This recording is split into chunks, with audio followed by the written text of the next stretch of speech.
Welcome to this joint overview and scrutiny committee. I am Councillor Keith Wellham and I'm chairing the meeting today. May I first of all remind you of some domestic arrangements.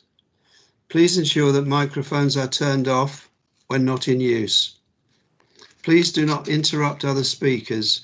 If you are attending the meeting to speak and persistently interrupt the meeting, you may be asked to leave.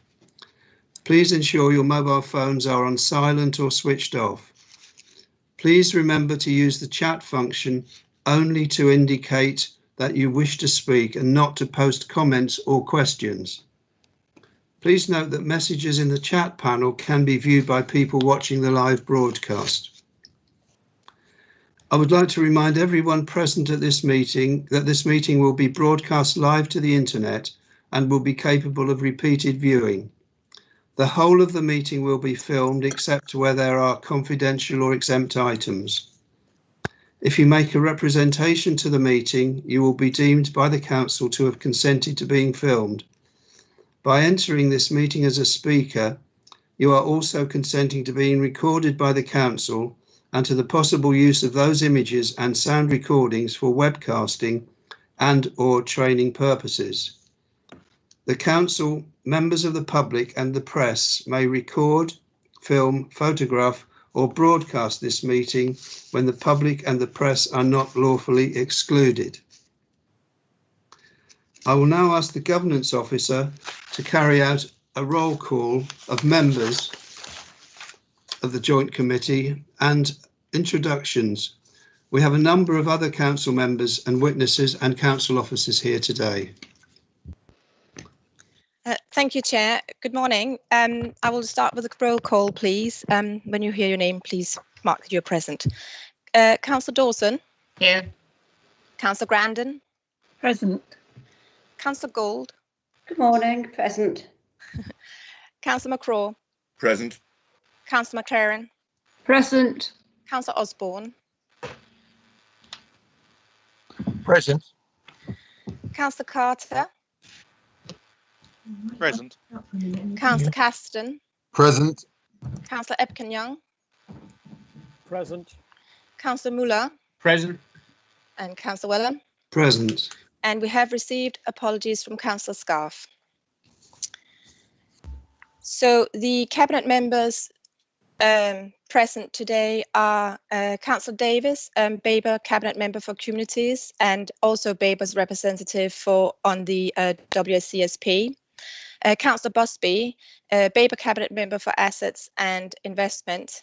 And we also have Councillor Mansell, who is the Mid-Suffolk District Council representative on the WSCSP.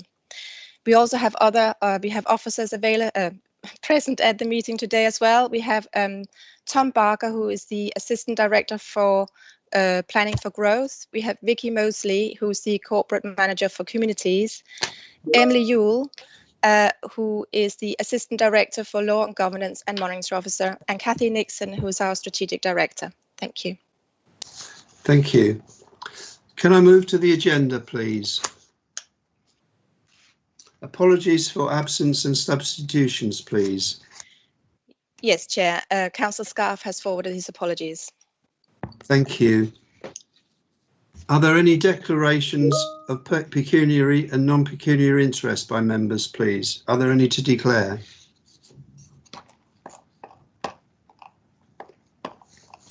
Yes, yes. Sorry, it's not coming up. Can you hear me, Councillor Wellham? Yes, Councillor McLaren. Yes, thank you. I'm just declaring that I am a member of the Western Suffolk Community Safety Partnership. Thank you very much. Thank you. Right, we now move on to item 3, which is the confirmation of the minutes of the meeting of the Joint Overview and Scrutiny Committee held on the 14th of December 2020. Are there any points regarding the accuracy of the minutes, please?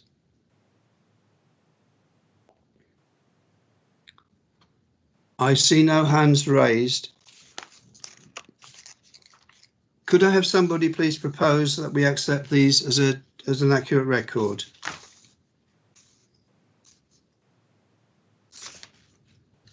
Happy to propose that, Chair. The cross sign at the top. and scroll down the menu to find the blue bar. I have started the vote for you.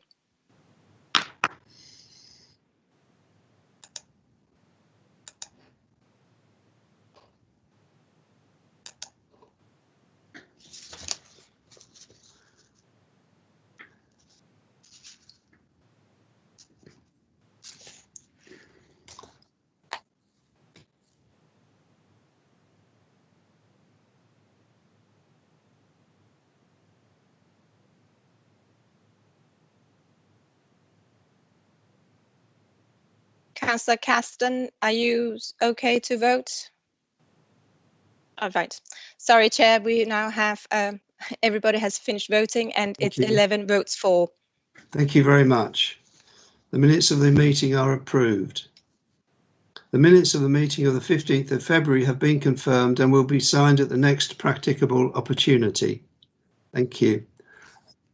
Councillor Dawson, your video is on and your sound is on, so we can, I don't know if it would be wise to mute yourself and put the video off, please. Thank you very much. We now move on to receive notification of petitions in accordance with the Council's petition scheme. Are there any, please? None received, Chair. Thank you very much. The next item, questions by the public. Are there any questions by the public, please? None received, Chair. Thank you. And questions by councillors. Are there any, please? None received, Chair. Thank you very much. Right, we now move on to item 8, JOS 20 of 17, review of the activity of the Western Suffolk Community Safety Partnership. Now, I'd like to take this review in 3 sections.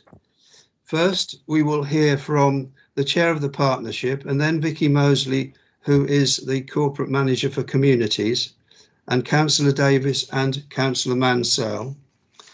I'll then take questions on their presentations and on the committee report and the supplementary paper. Secondly, we'll hear from the witnesses who are representing a number of organisations within the partnership, and then take questions on what they have told us. And then, thirdly, members of the Joint Committee will debate the item. So I would like to invite Councillor Joanna Spicer, Chair of the Partnership, to make a general introduction, please. Right, good morning, everybody. Good morning, councillors. Thank you, Chairman, for your introduction. Can I just start off by saying my introduction is partly going to be me and, with your agreement, partly Claire Harvey, who's the lead officer for the Western Suffolk Community Safety Partnership, about the priorities. So very briefly, introducing myself first, I am a county councillor and have been for a very long time, and my ward is actually in West Suffolk. The constitution of the Western Suffolk Community Safety Partnership is part statutory and partly pragmatic and sensible. Looking at councillors first, we have 2 county councillors, myself, and also I thought you'd like to know that Councillor Jack Owen is the other county councillor. And then, as you've talked about, we have councillors from Babergh, Mid Suffolk and Western Suffolk on the partnership. But we are, all of us, very clear, if I may say, that it may say in your report today that we're a statutory partnership, but I think I speak for my fellow councillors here when I say that we're all determined that we're not stuck in what's statutory, we're going to be stuck into what works for the benefit of the residents of Western Suffolk. I don't want to go through all our membership at this point at all, and I believe you've got a list of who the statutory partners are in section 4.2 of your report, but I would add that the strength of our partnership, I believe, is because we are also joined by representatives from the education sector. And if I'm managing the technology correctly, Jane Reason from the Albany pupil referral unit is here today, so could answer questions from you.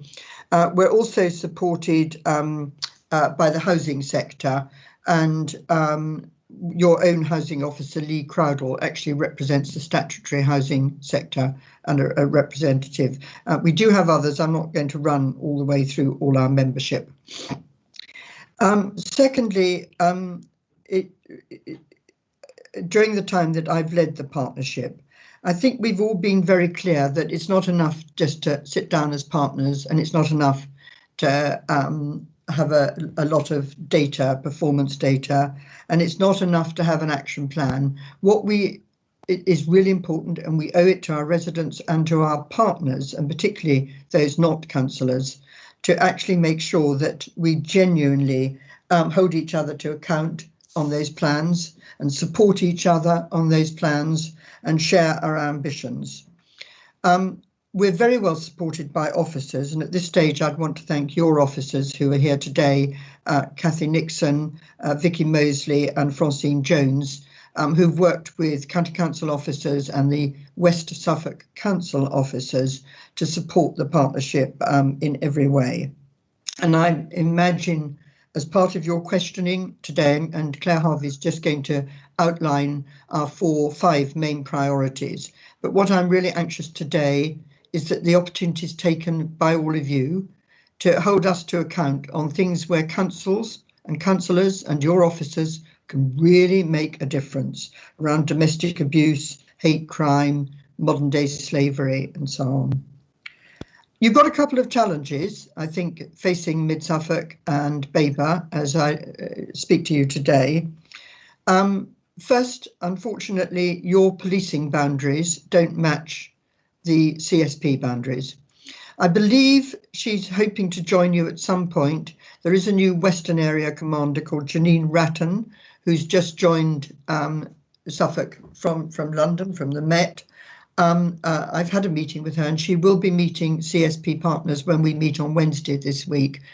But her domain does not include parts of Babergh, South Suffolk, and so on, which is, I recognise, a challenge. And the other challenge, which your councillors and officers are well aware of, your councillors on the partnership, is that a substantial part of Babergh is actually what a lot of people perceive as being Ipswich. And therefore, it's really important that as leaders in the community safety world, councillors and officers, that we do work across our boundaries too, and support Ipswich. Ipswich Community Safety Partnership, of course, has to work not just with Babergh, Mid Suffolk and us, but also the East Suffolk Community Safety Partnership goes right into towards the Ipswich from the east direction. So for the future, one of the challenges in the community safety world is that we all work together with Ipswich on some of those problems.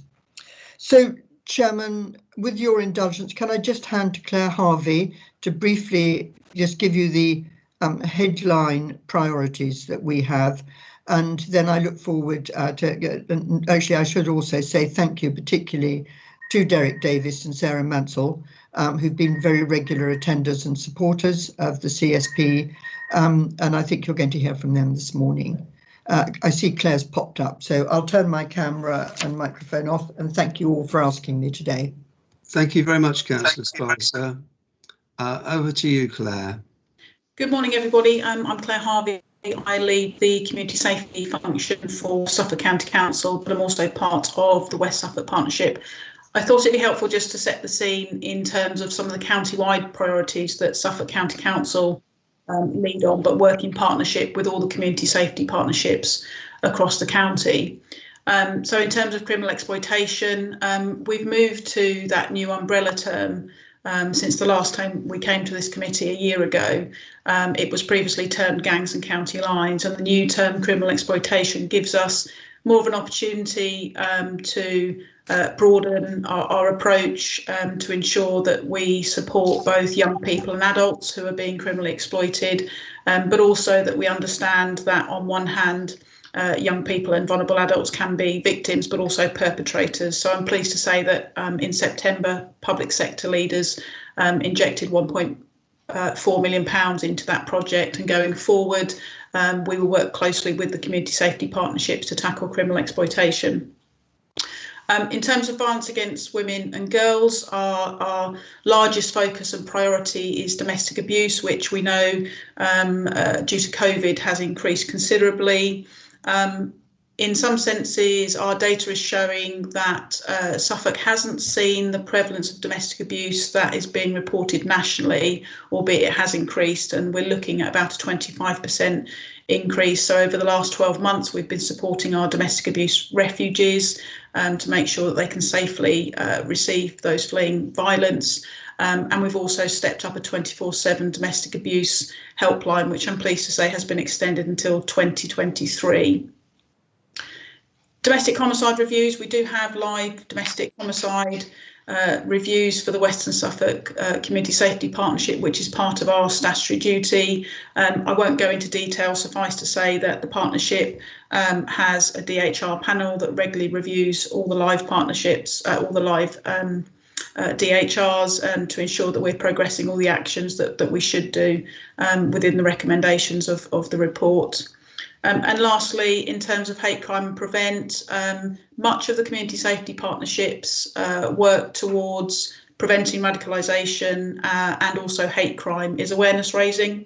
And the community safety partnership, albeit less in the last 12 months because of COVID, has transferred all of its training and awareness raising over to online, which feedback and evaluation tells us is actually working really well, and actually going forward, even if we do return to the office, it's likely that we retain that online presence for awareness raising. And lastly, modern day slavery doesn't particularly feature in the paper, and I think it's one to look out for going forward. So the constabulary have invested in a new modern day slavery team, which the partnership will be working closely with going forward. And although we are touching bits of modern day slavery already in our existing work through criminal exploitation, through violence against women and girls, there is a need to look much closer at modern day slavery in its entirety. And I look forward to working with West Suffolk Partnership on that new agenda. So that's it from me, Chair. Thank you. Thank you very much, Claire. Now I'd like to invite Vicky Mosley, the Corporate Manager for Communities, to introduce the report JOS 20 of 17 and the supplementary paper to this item. Vicky.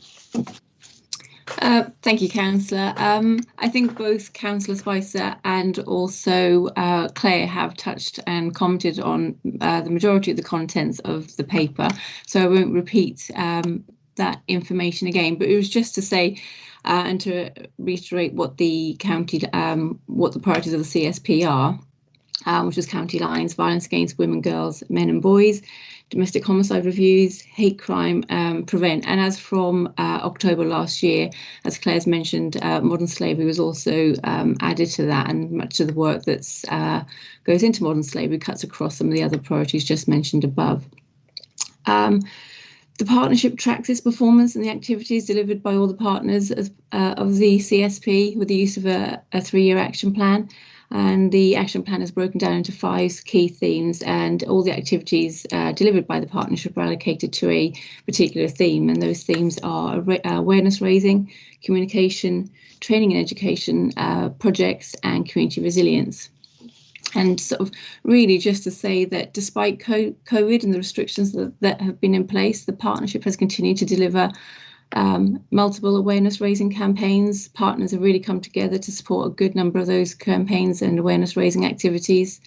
Frontline professionals have continued to receive training on all, if not all, most of the priorities, including domestic abuse, safeguarding, hate crime, county lines and exploitation.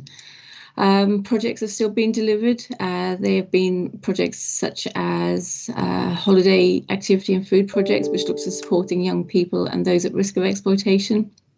But I think really we are hoping that we can complete and do far more engagement activities in the coming months as COVID restrictions ease, and some of the county-wide recovery group, which is called Suffolk Moving Forward, they've been established to support community and sports groups and village halls, etc., to reopen. And once that's all happened and it's done safely, then we'll be able to engage with a lot more engagement activities. So hopefully you'll have had the opportunity to read through the report, and Claire's just outlined each of those priority areas and the work that's going on. I think what would probably be best is if the partners have had the opportunity to introduce themselves, and then I'll be happy to take any further questions, Chair. Thank you very much. Before we move on to the other partners, I'd like to invite Councillor Davis and then Councillor Mansell to provide a general introduction to their role within the partnership and their view on the key achievements in the last year.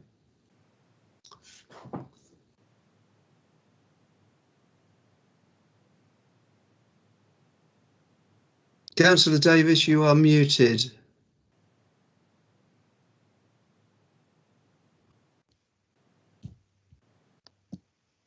There we go. Hopefully, well, not hopefully you can see me, but hopefully you can hear me. We can see and hear you. Yes, thank you.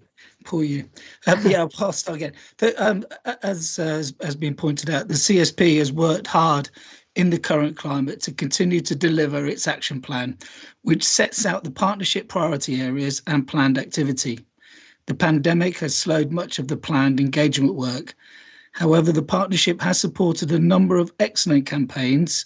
It has supported the development of strategies such as the Suffolk Violence Against Women and Girls, Men's and Boys strategy, and has developed, delivered and participated in an extensive programme of officer and counsellor training programmes such as criminal exploitation, disrupting exploitation, hate crime training, safeguarding training and domestic abuse training. Although not one of our priority areas mentioned above, Babergh and Mid Suffolk has prioritised its community safety resources over the past 6 months to the development and delivery of an ASB, anti-social behaviour improvement plan, which will deliver transformational changes to the way we manage ASB, including the implementation of eSINs, the case management system, the development of a revised draft ASB policy, and a suite of documents and co-produced with a number of internal teams to align processes, procedures and templates.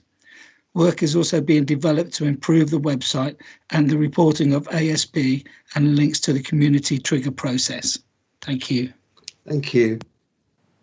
Councillor Mansell. Thank you. Thank you, Chair, and thank you, councillors, for giving us the opportunity to talk about the work of the Western Suffolk Community Safety Partnership. Given the recent and tragic murder of Sarah Everard, maybe the focus of the committee might be directed to the priority of violence against women and girls, men and boys, where there has been a county-wide strategy in place, which includes domestic abuse and sexual violence. Partners across the county came together to raise awareness of sexual violence and abuse, signposting to local specialist support services. There was a collective social media campaign as well, which encouraged staff and colleagues to wear purple in meetings and to share photos of this on social media. Individuals wearing purple and sharing on social media, lighting up buildings or spaces purple and making the backgrounds on video calls purple. Mid Suffolk also funded 2 PCSOs for a 2-year period from the 1st of February 2019 until the 31st of January 2020. These PCSOs regularly attended community engagements in order to reach out to elderly and vulnerable communities. Up until February last year, 137 community engagements were attended, and these included some engagements with schools to deliver assemblies and talks about gangs, county lines and hate crime, amongst others, police car demonstrations, lunchtime patrols to try and engage students, parking patrols and attending some school events. In total, 44 different schools in Mid Suffolk have been visited, with some of them had multiple visits. Throughout February last year, PCSOs undertook reassurance visits to Chinese communities throughout Mid Suffolk and delivered letters to restaurants, takeaways and nail bars in relation to coronavirus. From March 2020 until January 2021, the the PCSOs, of course, had to reduce community engagements due to the pandemic. But hopefully that now that we're getting out of that, we can have more engagement. So thank you very much. Thank you very much. Now, committee members, do you have any questions of any of those who have already spoken, please? If there are any questions, could you use the raised hand function? Councillor Gould, please. Thank you. Yes, Chair. I've got a couple of questions. I might have missed it, in which case I apologise, but it seems to me there's no representative from the Youth Offending Service on the team. If I missed it, I apologise. If not, I wonder whether someone could let me know why. And on Claire Harvey's report, that Suffolk appears to not have quite the number of domestic abuse cases as other parts of the country. Can we be certain that this isn't just because of a lack of reporting? And my question is, so that's one, can we be certain it's not just a lack of reporting? And also, what are we doing to reach these hard to reach victims, particularly in very rural parts of Suffolk where it is quite difficult to get information? Thank you, Chair. Thank you. Is there somebody who has already spoken who could address those questions, please? Yeah, I think I'll ask Claire to pick up the second one. It's Joanna Spicer here. Just in terms of the Youth Offending Service, they are actually statutory members. I don't know whether it was possible that she could come this morning, but there are plenty of other members as well from other statutory and non-statutory. And what I was trying to emphasise is if any organisation is in a position to make a difference, to make communities safer, we want them round our table. I'll let Claire answer in a bit more detail about the domestic abuse reporting, particularly over the last year. It's a year today, I think, isn't it? Thank you, Chair. Yes. I think it's always difficult to say with certainty, but certainly we have regular conversations with our neighbouring counties, and they're also reporting about the same level of increase that we've seen, about 25%. So whilst national charities sometimes are quoting up to 75, 90% increase, I'm fairly confident that we're not seeing that here, although there is always the caveat that it's not safe for people to exit relationships or make that call for help. So we'll keep a close eye on that.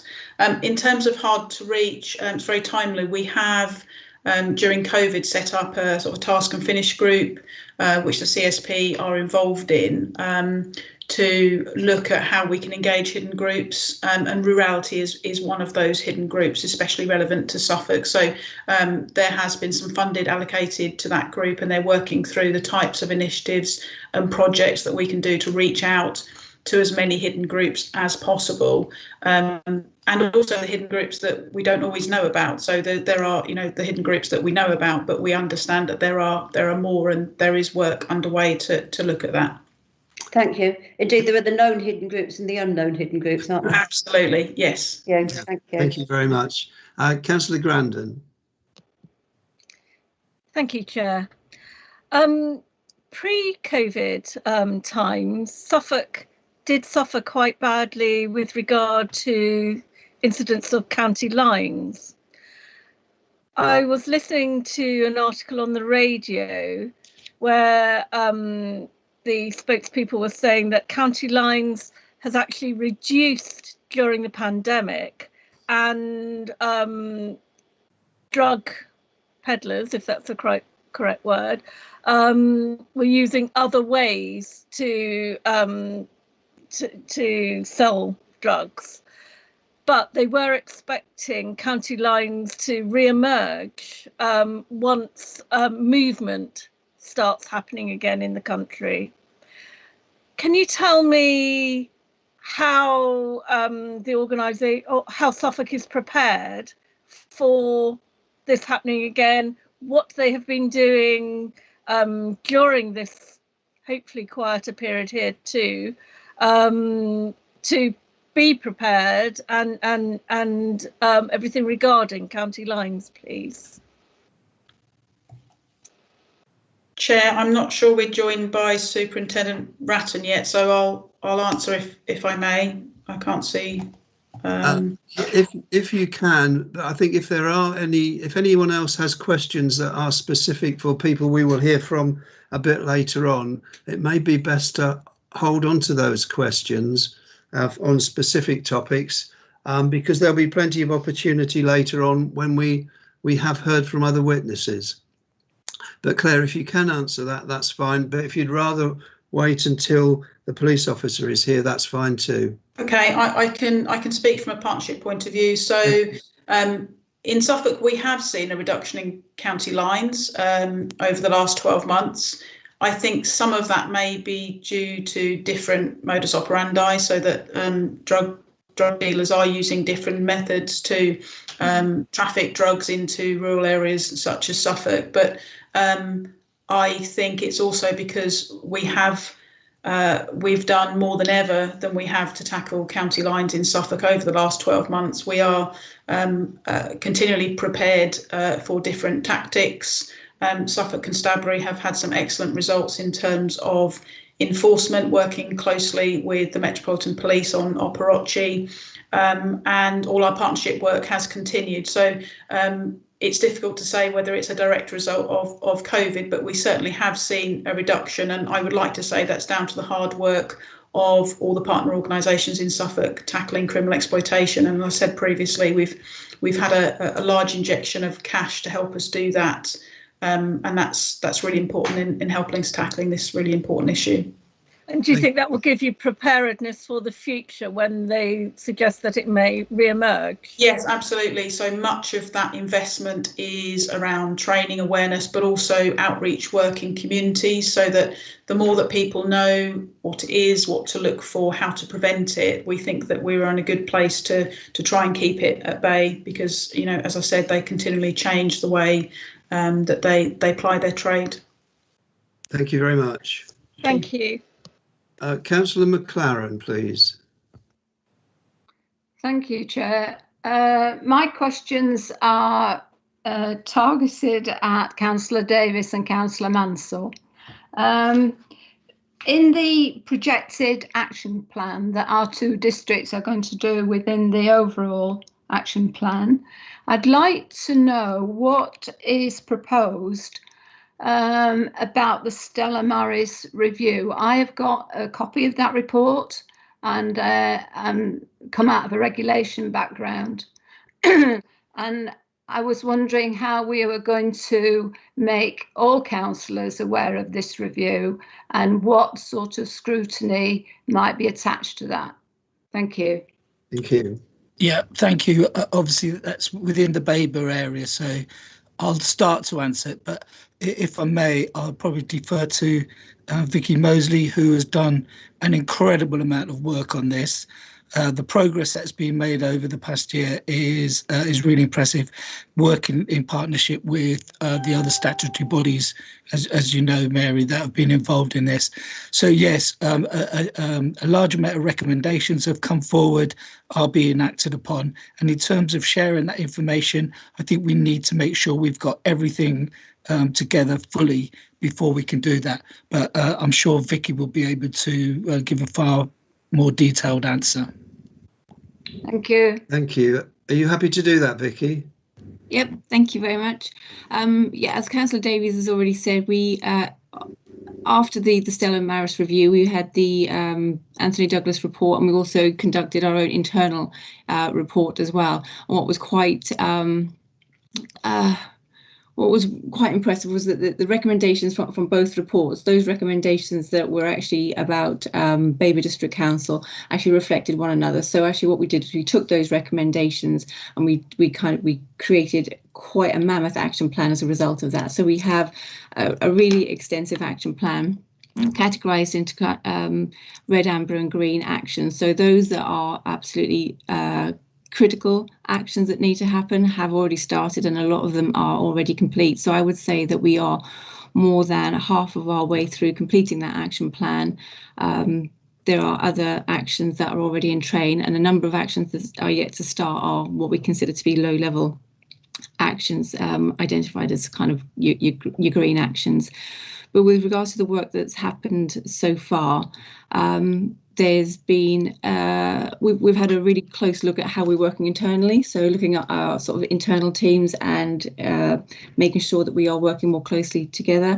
We have looked at all the documentations that we typically use to manage ASB, and we've kind of not started again, but we've made sure that all of our documentation is up to date, that all teams refer to the same documentation, we use the same templates, the same guidance, the same processes. We have started on a programme of training and development for all our teams. So again, training internally, first of all, looking at those processes, making sure that all of our teams fully appreciate and understand what those new processes are. Some of them are in draft, so the ASB policy is still in draft, and that will be finalised sometime during the summer. But nevertheless, we're trying to bring everybody in to be part of that process so we can take lots of learning. One of the critical things in terms of improving our ASB will be how we manage our ASB panels, and the way that we propose to manage those better is by the introduction of ESINS, which is a case management system. Now, that's already been operating in various parts of the county for quite some time. Ourselves and Ipswich Borough Council have been slower to take up ESINS, but we are fully using it now in terms of our high risk cases. So again, internally, we've trained all the officers that need to have access to ESINS. We've uploaded all of our high risk ASB cases, and are also now looking to upload a number of our other kind of medium risk ASB cases, and we are managing ASB in that respect. The next phase will be to train all of the partners that sit on the ASB panels.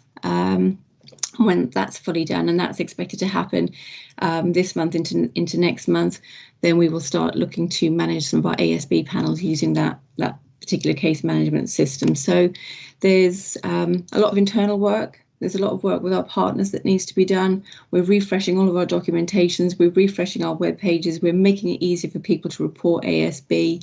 And so hopefully we'll be making some significant improvements in that respect over some time. And we've already seen a significant amount of improvements. Can I just come back, Chair? Thank you. Yes, please do. To Vicky. Vicky, my question really, I appreciate all the hard work that's been done. What my question is, how are you sharing that with councillors? Because I think many councillors will actually be unaware of the report.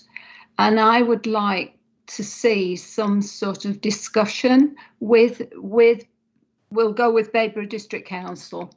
I can see Kathy nodding her head, but I think we need to be made aware of what the report contains, which is not good, and how we are responding to that. And I think that would be really helpful.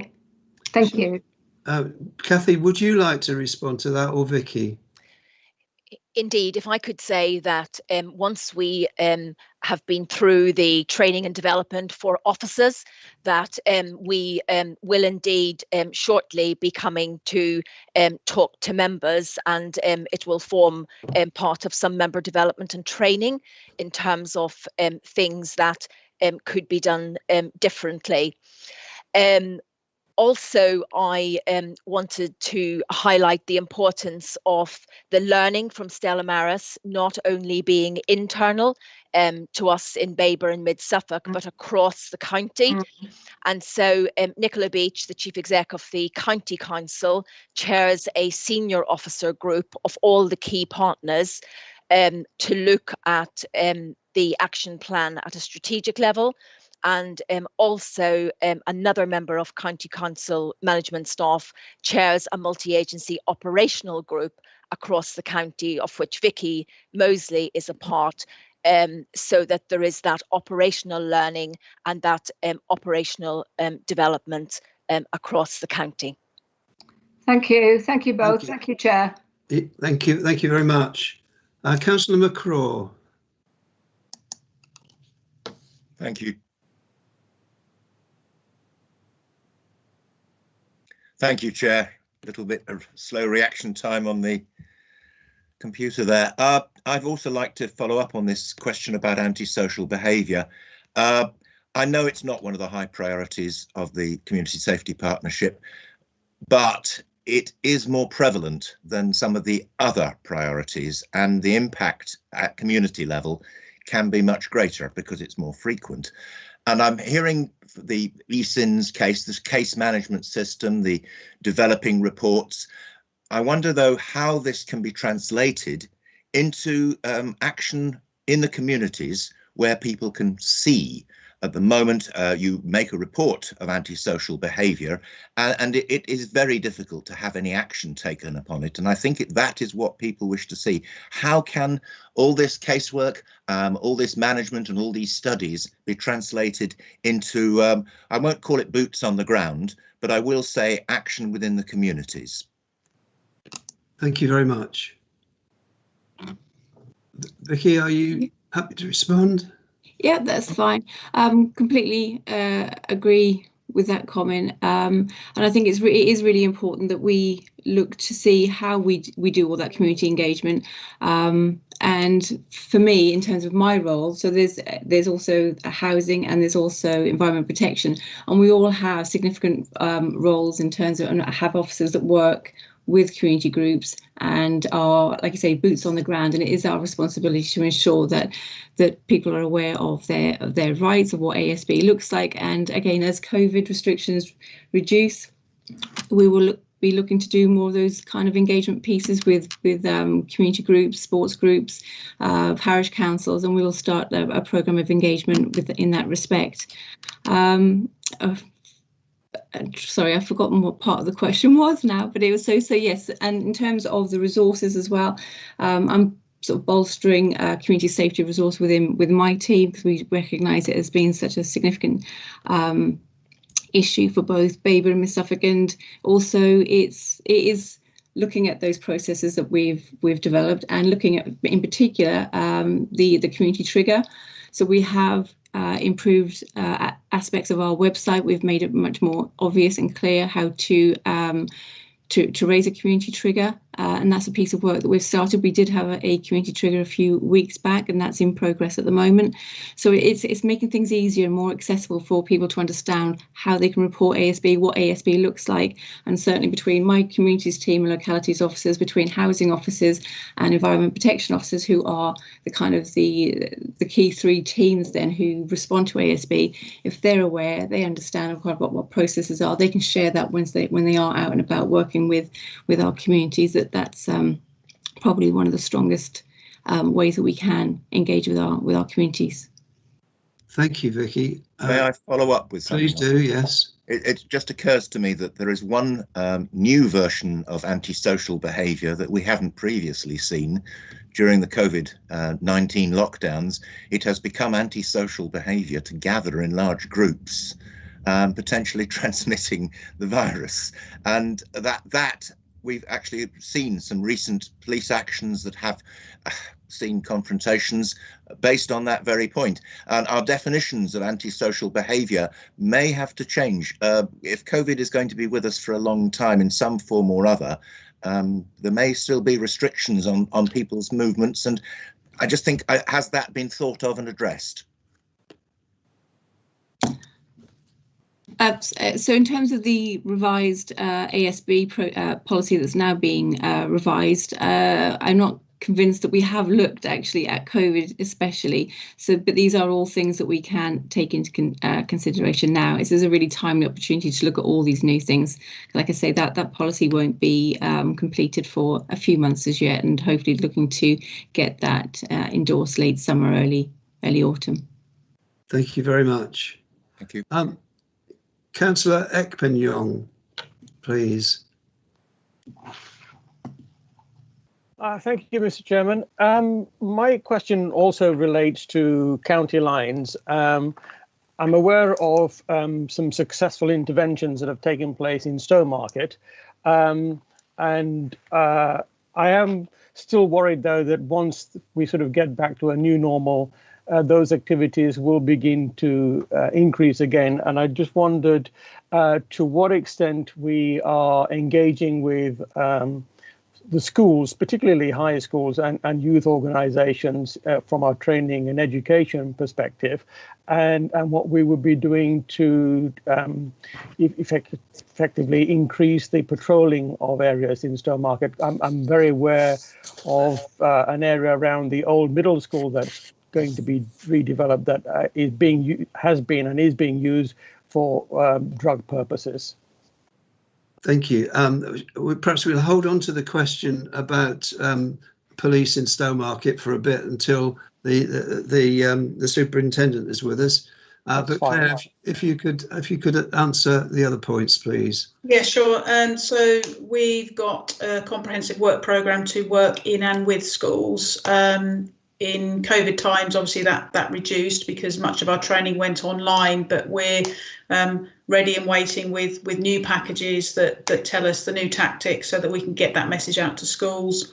We've got the new outreach hub starting shortly that will engage with pupils, parents, carers and teachers. And previous to lockdown, we had trained and raised awareness with something like 50,000 people in Suffolk, which included many of our schools. So we're doing very well in that regard and hope to get back into it once restrictions are lifted. Thank you very much. Are you happy with that, Councillor Epkin? Yes, just a quick follow-on then for Claire. Is there any work in that regard going on with the mix in Stowmarket?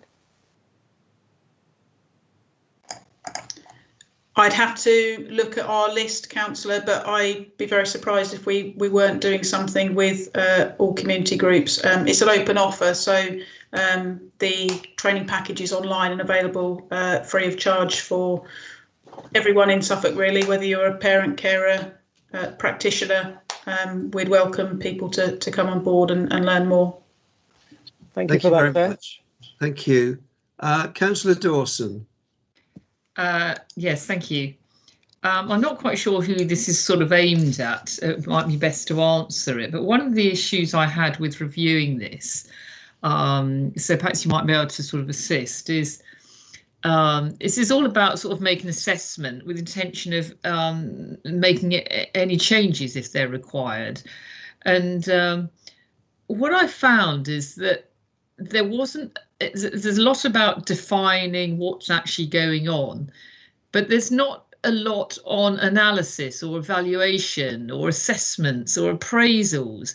And what I really found with this, with some of this, it was all a bit wordy, and I couldn't really get to grips as to actually reviewing it without the detail. And I sort of, two parts came up here. For example, contesting the strategy to counter terrorism is to prevent aims to raise awareness in our communities. Now, has this been successful or has it not been? You know, it's sort of talking about what they're doing, but we can't really review it because we don't really know. There's no information here of any clarity. And again, I was looking at the issue with urban street gangs, because it says it's not a current issue, yet we're going to continue to focus on this. And it goes on to say, talking about disrupting those that traditionally existed.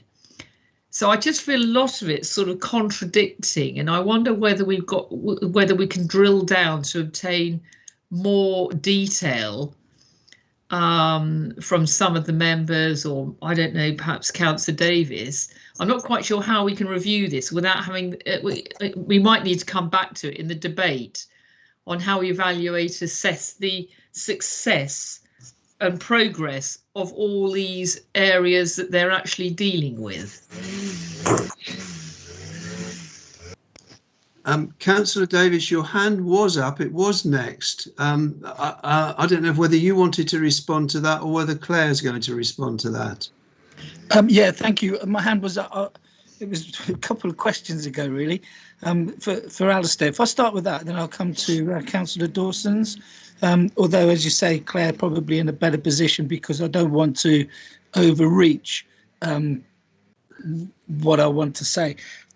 going back to the ASB, the first thing I would say, Councillor McCraw, is Babergh and indeed the CSP take ASB as very seriously, which is the reason that, as Vicky said, we've added extra resources to that, and we've got a dedicated officer now who is very, very experienced in that field.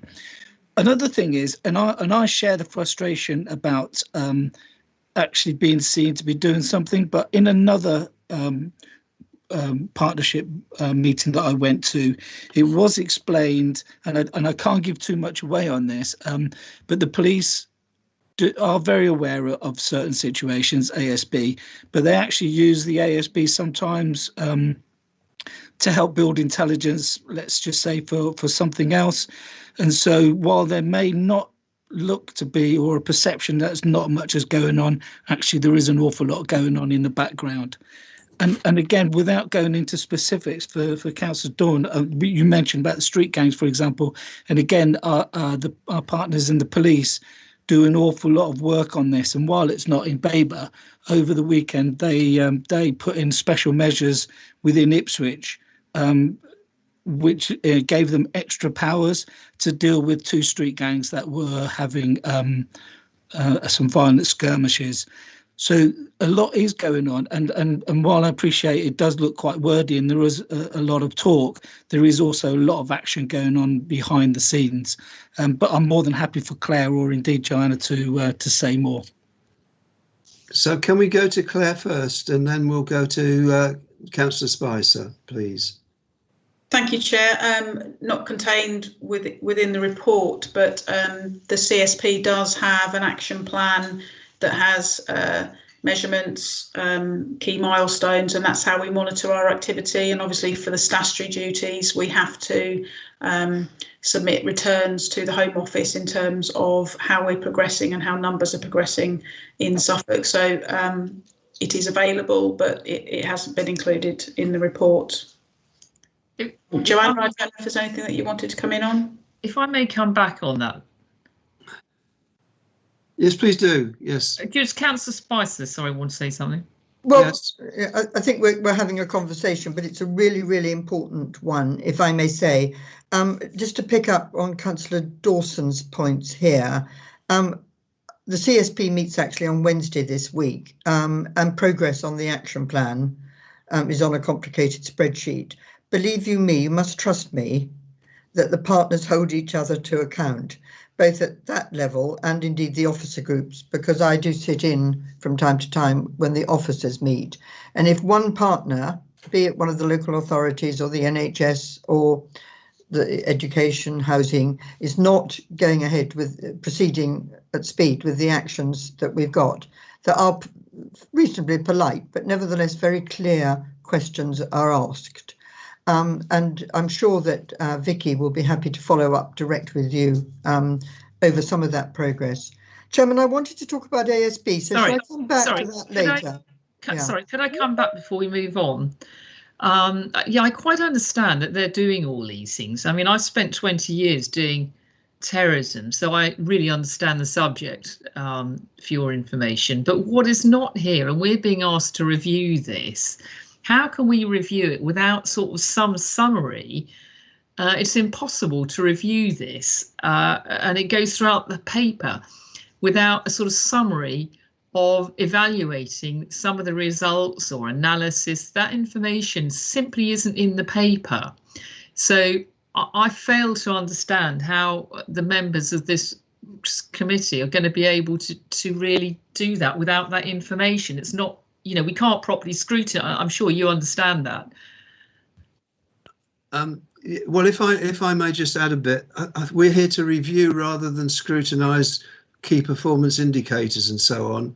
Yeah, but to review, wouldn't you agree? The defining review is about if we need to instigate change, and we don't know if we need change because we don't know what the benchmarks are. Well, I think we'll leave that, if we may, Councillor Dawson, to the debate as to whether in future we need more information. Could I intervene from something that might help inform Councillor Dawson? Please, Councillor. It comes out of the chair's meetings in preparation for this very meeting. it became clear in preparation for the meeting that due to the situation of COVID-19 in the course of the last year and a certain amount of changes to methodology, that we were going to have to receive a somewhat truncated report this year. And I appreciate that that isn't ideal, but it was either have this or not have everything. So taking the point just being made by Councillor Dawson, I think it's worth pointing out that this is not the full review that we would like to have carried out, but it is as good as we can manage under these circumstances. And again, that's just for information. Thank you, Councillor McGraw. Councillor Spicer. Yeah, I think I'll try and just first thing is to say that I see that Superintendent Ratton has just joined the meeting. Yeah. From Suffolk Police, so you might want to ask her, decide what you want to ask her. I was actually, just to pick up, pleased to assure anybody concerned, within the odd parameter of confidentiality, there is a lot more information available. And in fact, I saw with your papers today that you have progress reports made to Cabinet on the objectives as well. But I'd be very happy outside this meeting to try and pick up where the strengths and the weaknesses on progress, particularly by Babergh and Mid Suffolk, on that. As Superintendent Ratton's here, I just wanted to pick up, I think it was Councillor McGraw started talking about antisocial behaviour and saying it wasn't a high priority. I think what the report says, it's not a high risk. That doesn't mean to say it's not a priority. One of the things that's really important with a community safety partnership is that we all realise what we can do as partners and not expect everything to be done by the police. And district councils, in particular, because you're a licensing authority, you do CCTV, you are the planning authority, you do lighting, and county council, we've got our links into obviously through children's services and education. And actually, if we work to our action plans, we can make a bit of difference. And I will never have it said that it's not a priority, because it certainly is. And indeed, just to reassure you, your councillors on the Western Suffolk CSP regularly raise antisocial behaviour as issues, and particularly even in villages and not just in your bigger towns. So thank you, Chairman, for letting me come in with that. I'll turn my camera off. Thank you. Kathy, did you want to add something? Yes, I just wanted to reiterate that absolutely in Babergh and Mid Suffolk, antisocial behaviour is a high priority for us, particularly those medium and higher risk cases of antisocial behaviour. And indeed, I mean, you've heard this morning the range of things that we've been doing over the last 6 months to improve our response to antisocial behaviour.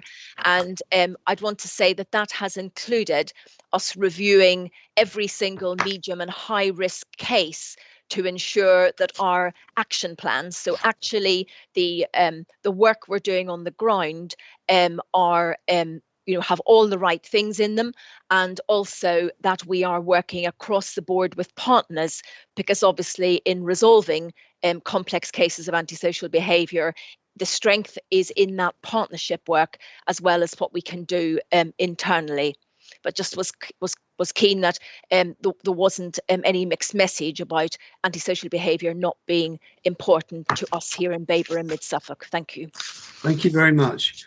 Now we are at the end of the sort of general introduction and questions, and for the benefit of Superintendent Janine Ratton, that is as far as we've got. We haven't yet received any information specifically from the other witnesses. Are you happy to give us your thoughts, or would you rather hear from one or two others first? I understand you're new to the position and you've only just arrived at the meeting. I wondered if it's fair to throw you in at the deep end.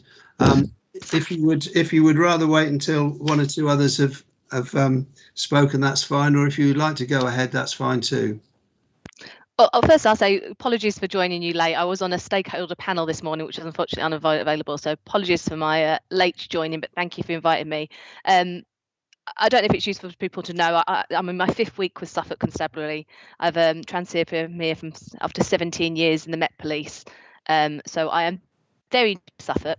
If you'd like me to, I believe the conversation you've just been having is about ASB. If you'd like me to give you a bit of an update of where we are on ASB, I'd be more than happy to do so.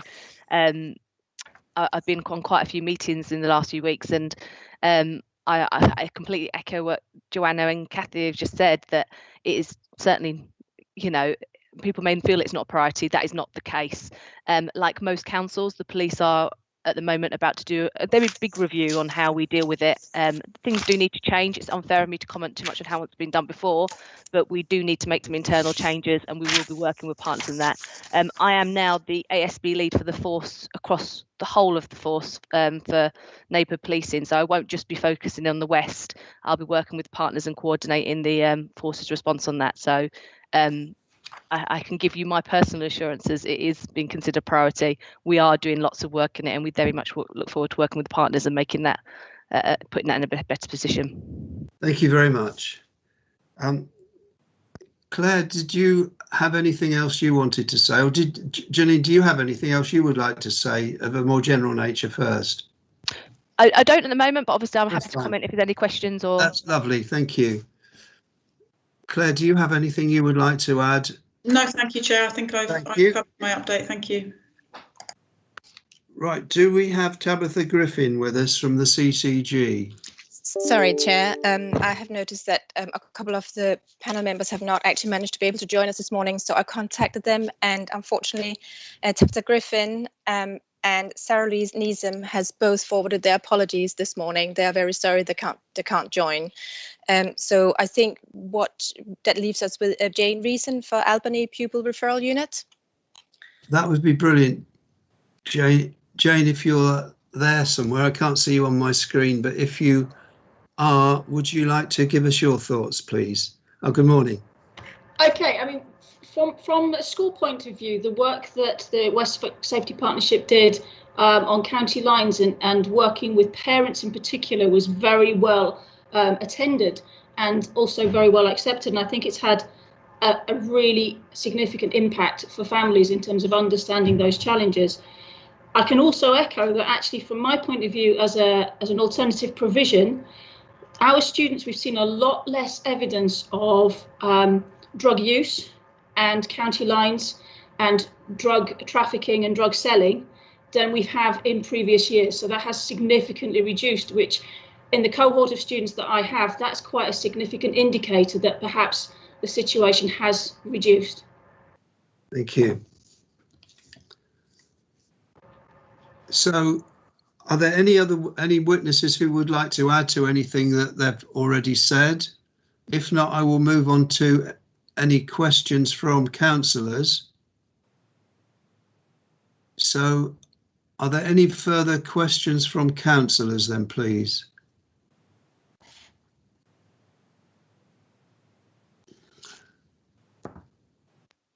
Councillor Caston. Oh, there's several coming up now. Councillor Caston, you were first. Thank you very much. Yes, so we just heard about the indicators that county lines are reducing. What indicators do we have? And I'm not sure exactly who I'm putting this to, but what indicators do we have of the amount of drug use going on? Do we have a way of monitoring, I don't know, emergency service calls related to drug use? And has that, what have those figures done? I see Claire Harvey's come up, so thank you.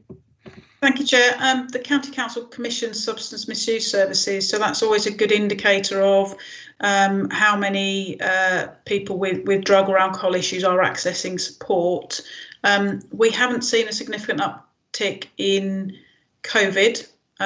So again, that might be because services are not being delivered face to face, but that is one piece of data that we use to try and understand the demand and supply, and I'm sure that Superintendent Ratton can speak to any data sets that the constabulary use in terms of that demand. Thank you.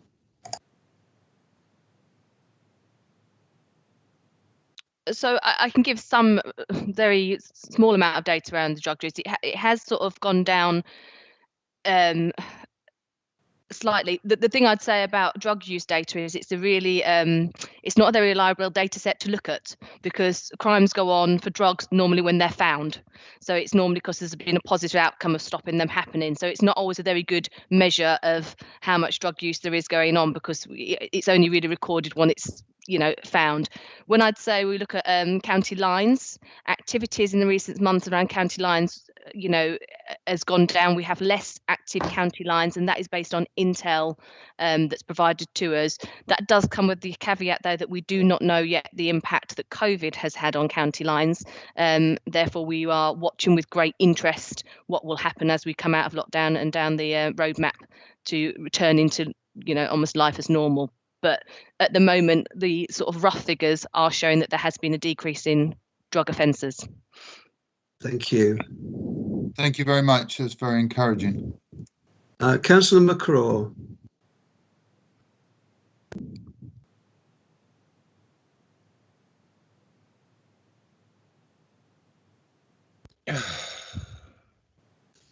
My apologies, Chair. Can you? We can see and hear you. Well, you're now muted. Councillor McCraw. That's better. Thank you. My apologies there. Actually, that arises out of some points just made by Janine there regarding COVID effects. I've heard anecdotal evidence during the last year, and I wonder if anybody on the panel could comment. The first one is that there is some anecdotal evidence that younger children are becoming involved in what we must now call criminal exploitation, simply because their movements have been less obviously trackable. I wondered if anybody could comment upon that. I don't want to be alarmist about this. It's just a concern, and it's only anecdotal. And the second COVID effect that I've been hearing about is the fact that with people being confined, as it were, to a very narrow circle of people and not able to go out, there have been frustrations vented even to the point where young adults and children have actually been acting aggressively towards parents and even grandparents.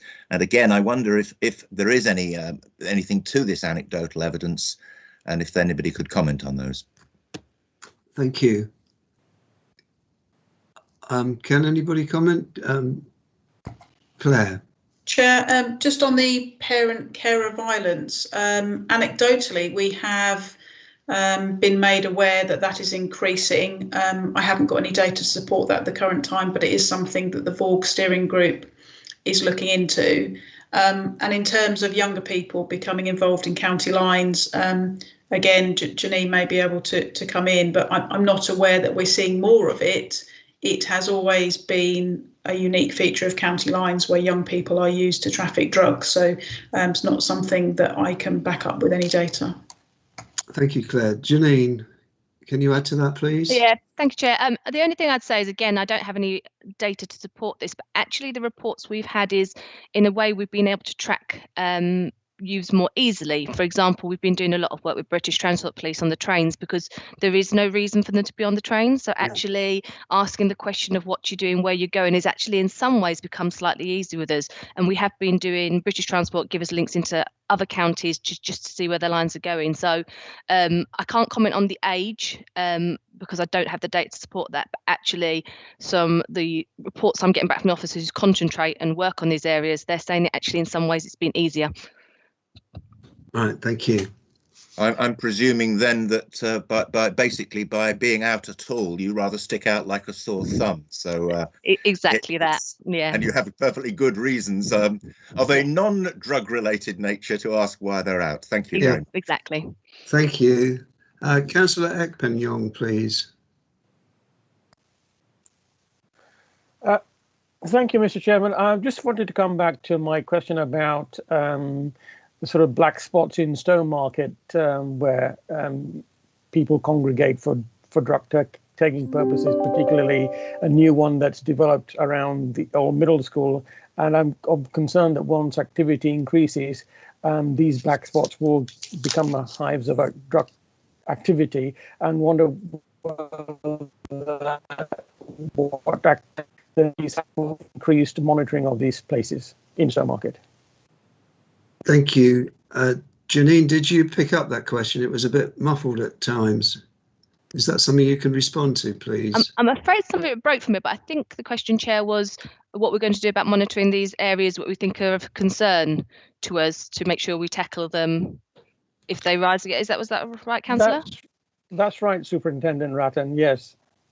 So obviously the spots are not known to me yet. However, Stowmarket is somewhere I've actually spent some time out in driving around. Again, this is anecdotal and I can't sort of give any data to support this, but I have spent some time with the team out on patrol and they are very aware of these areas. They're very sensible to them. They're very conscious and already patrolling them. What they've been doing during lockdown, when these areas haven't perhaps been as active as normal, is doing some of the other background work to stop them happening again. So identifying some of the individuals and doing some work with them to stop them having to go back into these spots when time allows. But it is something we'll monitor. Like I said, I'm now the lead for ASB as well, so that'll sort of fall under my remit. So I have to make sure I don't fail on that one. So it'll be definitely one I watch, Councillor. Thank you very much. Thank you, Superintendent. Thank you. I have only one more request to speak, and that is from Councillor Osborne. Please, Councillor Osborne. Thank you, Mr. Chairman. First of all, I'd just like to mention the fact of Councillor McCraw's comments, and basically I feel that the word that he was looking for was hands-on, but anyway. Right. So I've got great concerns. I get a lot of emails about antisocial behaviour, and there's no doubt about it. That is the biggest thing, particularly in our residential areas here in Sudbury, about antisocial behaviour. It becomes a real problem.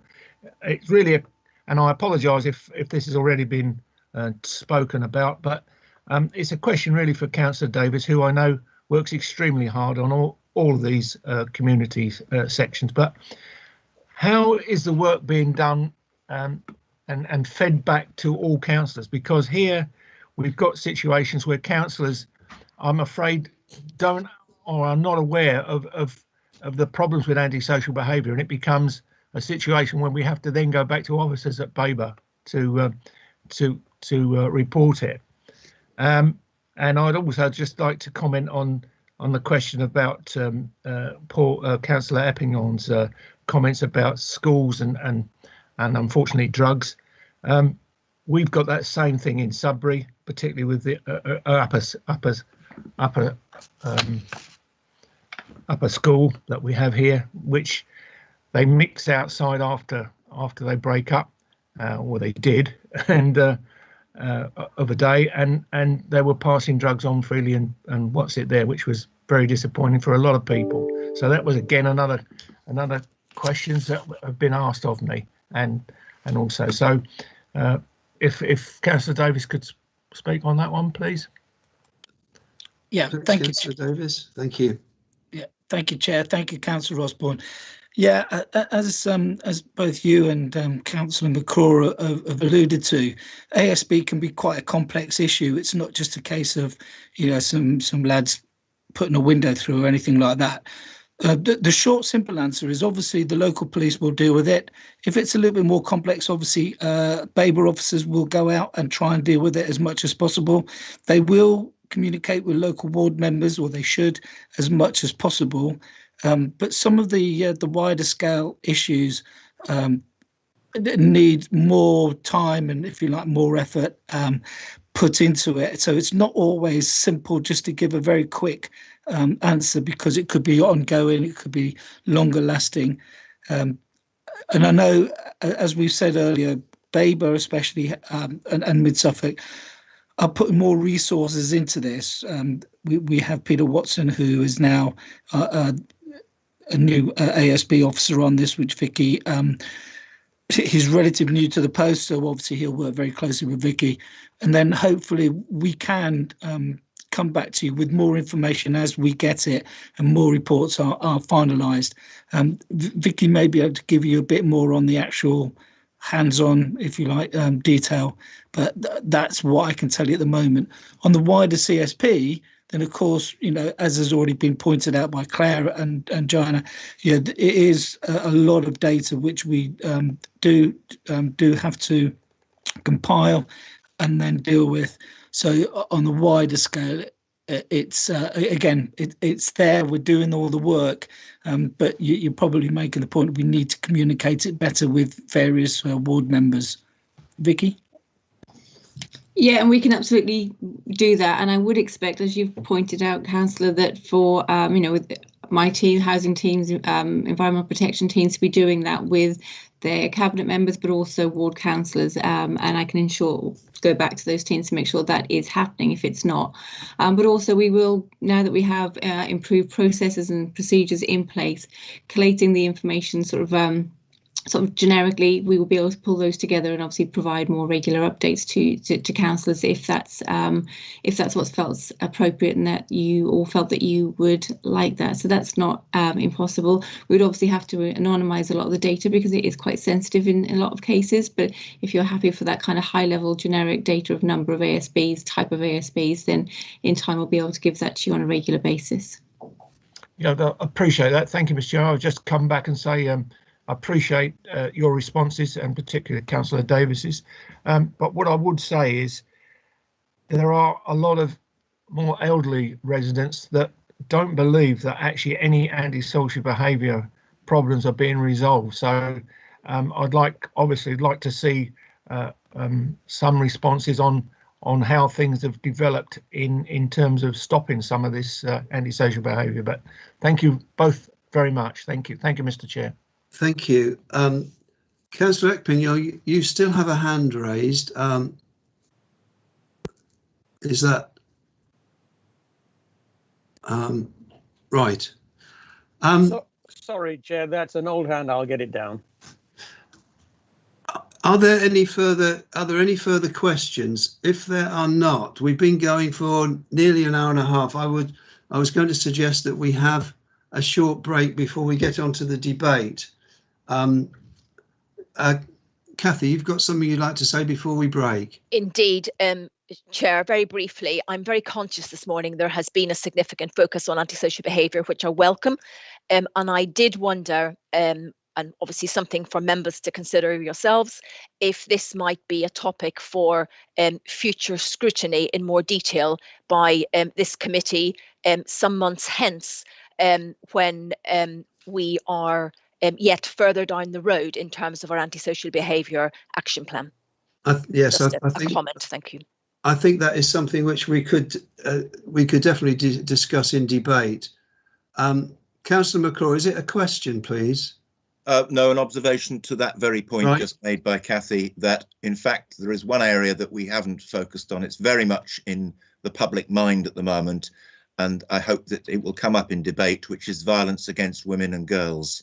I'm sure. I think that is something that is always a priority for everybody, and it requires us to spend some time on it in debate. I hope members will do so. I'm sure members will. Thank you for that, Councillor McCraw. It's 10:54 according to my laptop, so could we just have 6 minutes and be back by 11 o'clock? Give you a chance to have fresh air or get a cup of coffee or whatever. So we'll see you all back at 11 o'clock, please. Thank you.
Thank you. So we've heard from witnesses and we've questioned witnesses, and we're now on to the debate.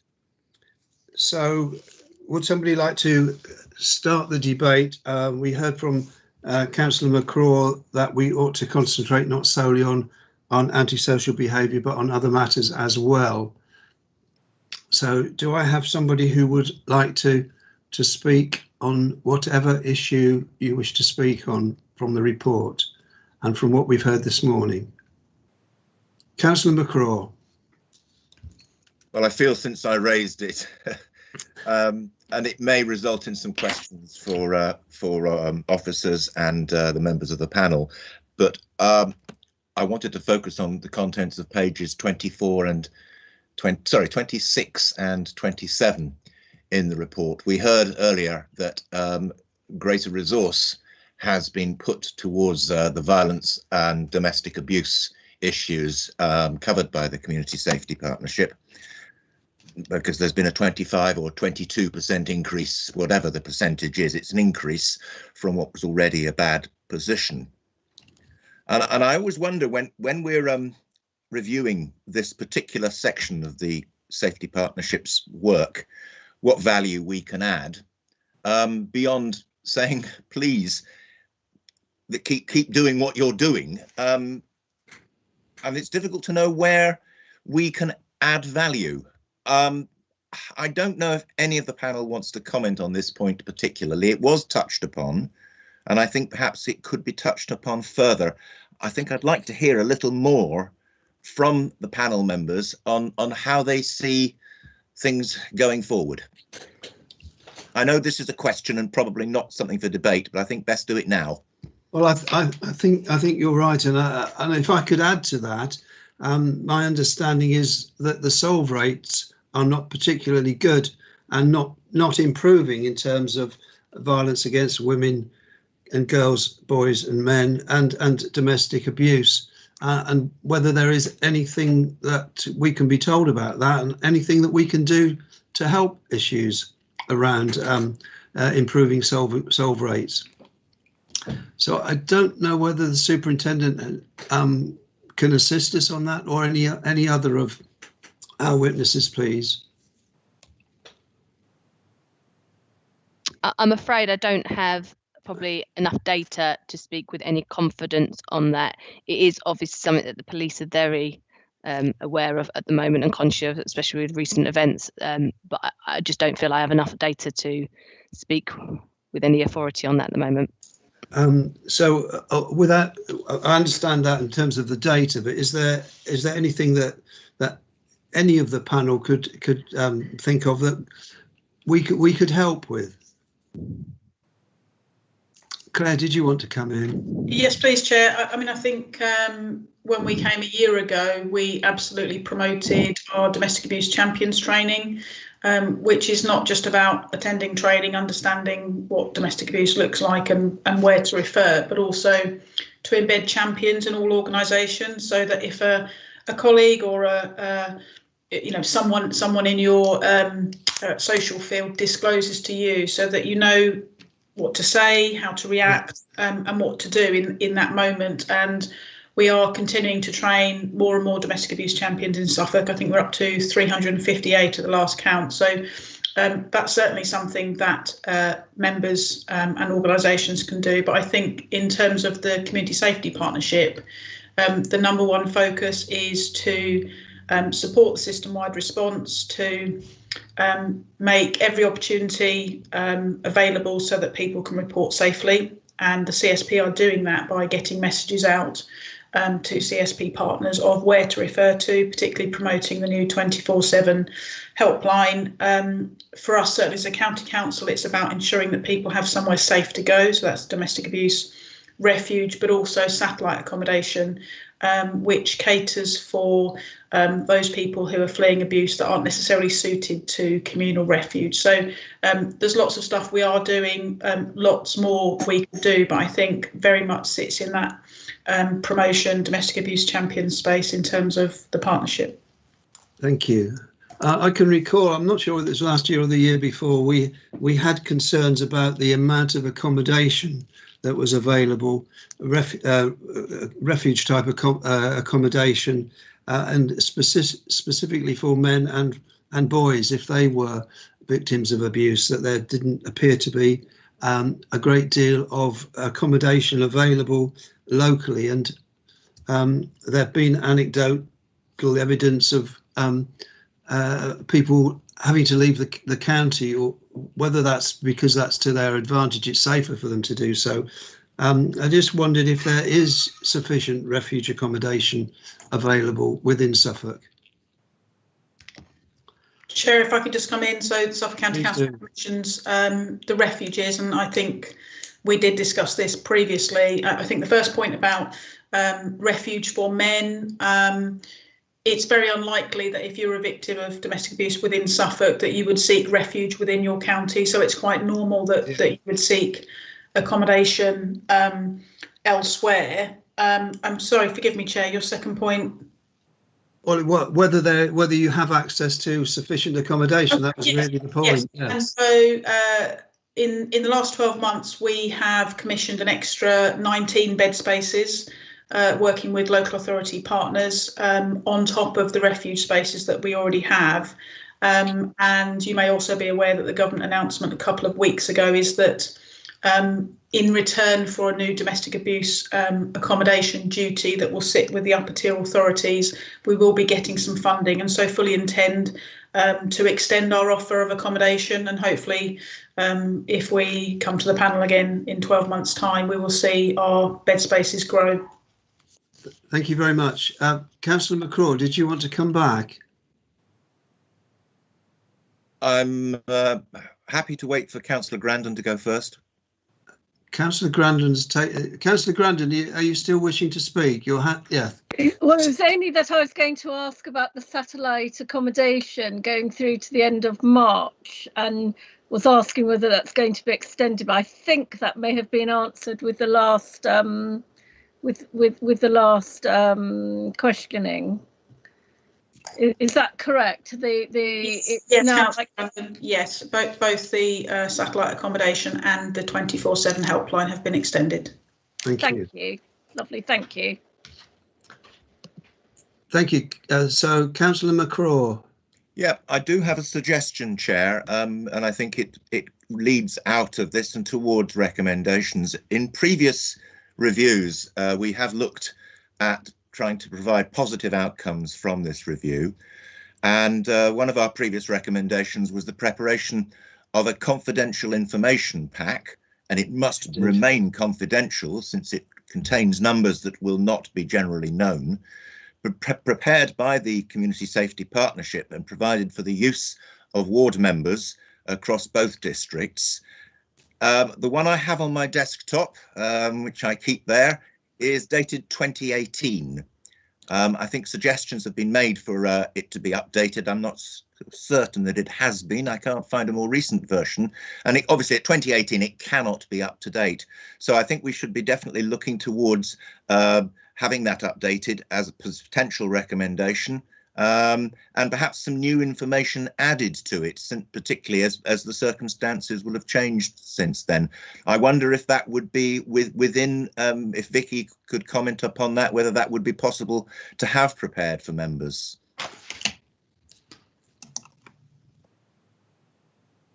Vicky, are you able to comment on that, please? Yeah, that's fine. I'll take a look at that data set and see what is available, and work across all of our partners to see what else can be added to that, and then draft something for everybody's information. The reason I mention this, Vicky, is because I think again it's this slight disconnect where members don't necessarily feel that they have a direct role. And bearing in mind, if you have that information available and somebody brings a problem in your patch, in your ward, to your attention, you are not left having to immediately phone around various officers to find out who you should speak to. You have somewhere to go, and therefore you can progress it, obviously without giving out confidential information. This is absolutely crucial, that it should be clearly understood, perhaps printed on pink paper, that this is a confidential document, because it's part of our responsibility as community leaders to be able to make those contacts. We're a first responder in that very not a proper response, you know what I mean. We're a first responder at ward level, and I think that would help involve members directly in the work of the safety partnership. Sure. Yeah, no problem. Yes, and if it was dated 2018, there may be some members who never received it, so it will be worth sorting that one out. Councillor McLaren, please.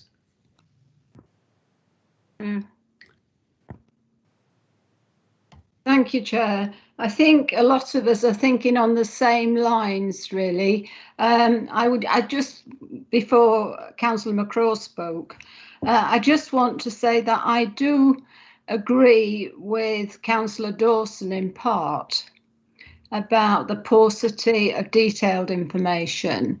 I understand all the issues around confidentiality, but I'm on the Health Scrutiny Committee, which is equally confidential, and I think it would be helpful to us as members to have had a bit more detail from the partnership in relation to changes perhaps from last year to this year, or taking cognition of the COVID pandemic. But I think it was a bit light, I've got to say. The report itself was a bit light on the detail. Thank you, Chair. Thank you, Councillor McLaren. Tom Barker, would you like to come in?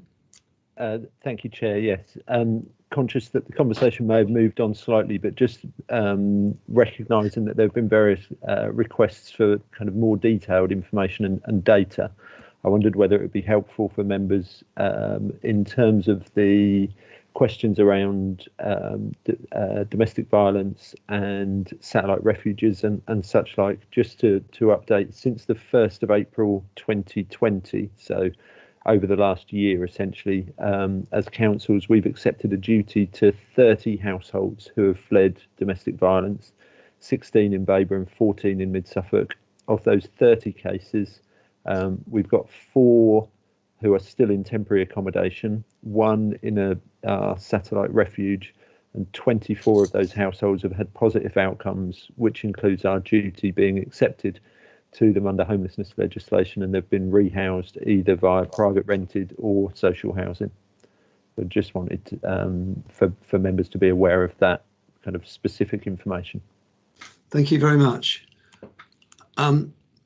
If I can come back, just as Councillor McCraw did, about the amount of data, we really were in the position that because of staff being allocated to COVID-related duties away from their normal duties, and for a number of other reasons, we had to make a choice of either bringing a report to this meeting, or to wait until there was sufficient data or more data, and that would clearly have taken us beyond the county elections and could well have taken us towards July. So our feeling was it would be better to bring some information here in March rather than wait until July, when more might be available.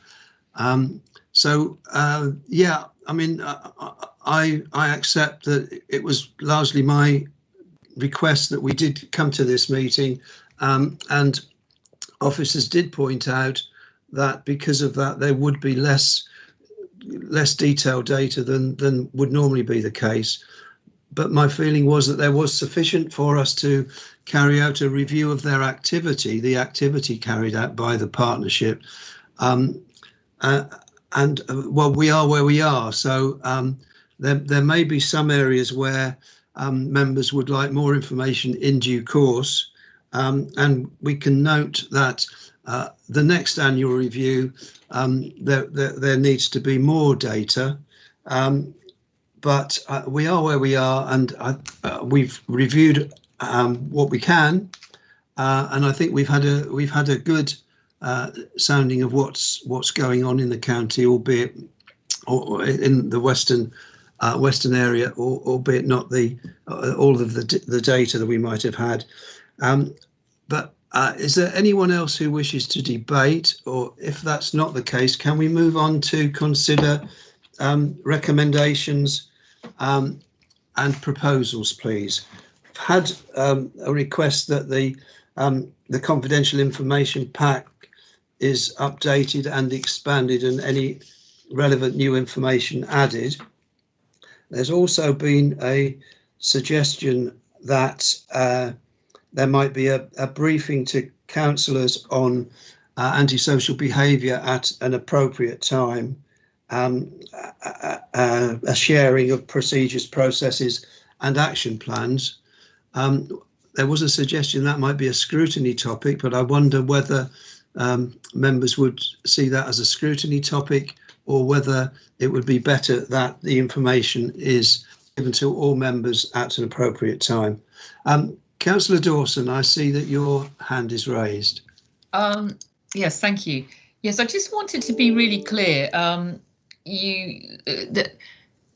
mean, I would really like to see sort of some detail on the analysis. I'd quite like this noted going forward, analysis, assessment and appraisal, because we really do need the detail. At the moment, I'm still at a loss to understand how we're going to review this. And I don't believe it should have been rushed forward without this critical information. You know, all we've got is I mean, I know what they do. And this is my first time reviewing this partnership, and it's excellent. But I have really no idea whether they're doing, in simple terms, a good job or a bad job. You know, whether there's no audit, there's no examination. You know, even minor detail isn't there.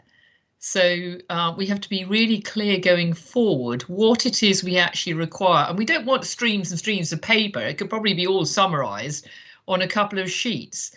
But it is very critical that this information is provided, because I believe this paper shouldn't have been brought forward as it is at the moment. Thank you. Does anybody else wish to speak? I have no other hands at all. Councillor Epping-Young, thank you. Thank you, Mr. Chairman. I was thinking about the idea that Kathy Nixon put forward to look specifically at ASBs at a future meeting. But it does occur to me that from what I've heard, that there are a number of these areas, for example, the change from gangs and county lines to criminal exploitation and the addition of modern slavery, for example, that actually these are all huge topics, and each of them actually could probably bear examination in their own right. And I just wondered whether, in fact, our approach ought to be to take them in turn. I mean, I know some of them are quite interlinked, and maybe that's a consideration as to how we deal with them. But I do feel that I tend to have sympathy with Councillor Dawson's commentary about what we're trying to do here, and it does seem to me that it's really not sufficient given the importance of these subjects. Thank you. So that seems to be a suggestion that this scrutiny committee looks at a number of different aspects, possibly spread over the next year, or alternatively that we wait until we've got an opportunity to review everything on the basis of data summarised as Councillor Dawson has suggested. What are other members' views, please? Councillor McCraw. I think there's a difficulty here in that our responsibility is a statutory responsibility, that we are required to review the work of the Western Suffolk Community Safety Partnership every year. To do it this year, this was the time that was available. If we had left it till July, it would not have been within this year and we would not be fulfilling our statutory responsibility. And the second point is that review means just that. We're not there to duplicate the work of the Western Suffolk Community Safety Partnership. Both councils have a councillor representative on that body, And dealing as they are with a lot of confidential information and meeting regularly, we have to allow them to get on with their job. So our responsibility here is to satisfy ourselves that the work of the Community Safety Partnership continues in a proper manner, and that the issues that we have raised are being attended to. We're not really there to pick apart the detail work, as perhaps might be suggested by members' comments. I'm not saying they're wrong. I'm just saying that there is a limit to what our role here can be. And obviously we've done this every year for the last 4 years that I've been on this committee. So that alone gives me a certain amount of confidence in the direction that we're travelling in. I think we should probably go to recommendations at this point, because I don't know that we can take this any further as it is. We have what we have before us, and we will be fulfilling that statutory responsibility. Thank you. I'll hear from Councillor Dawson, and Councillor McCraw, if you'd like to think about a content of recommendations in the meantime, that would be brilliant. Thank you. Councillor Dawson. Yes, just to say, I agree with Councillor McCraw. We've got the representative on there. Perhaps that councillor representative should really have given us a verbal. Could he give us a verbal bit of detail, which he hasn't done? Perhaps he could, to just enlighten us all, give us a brief.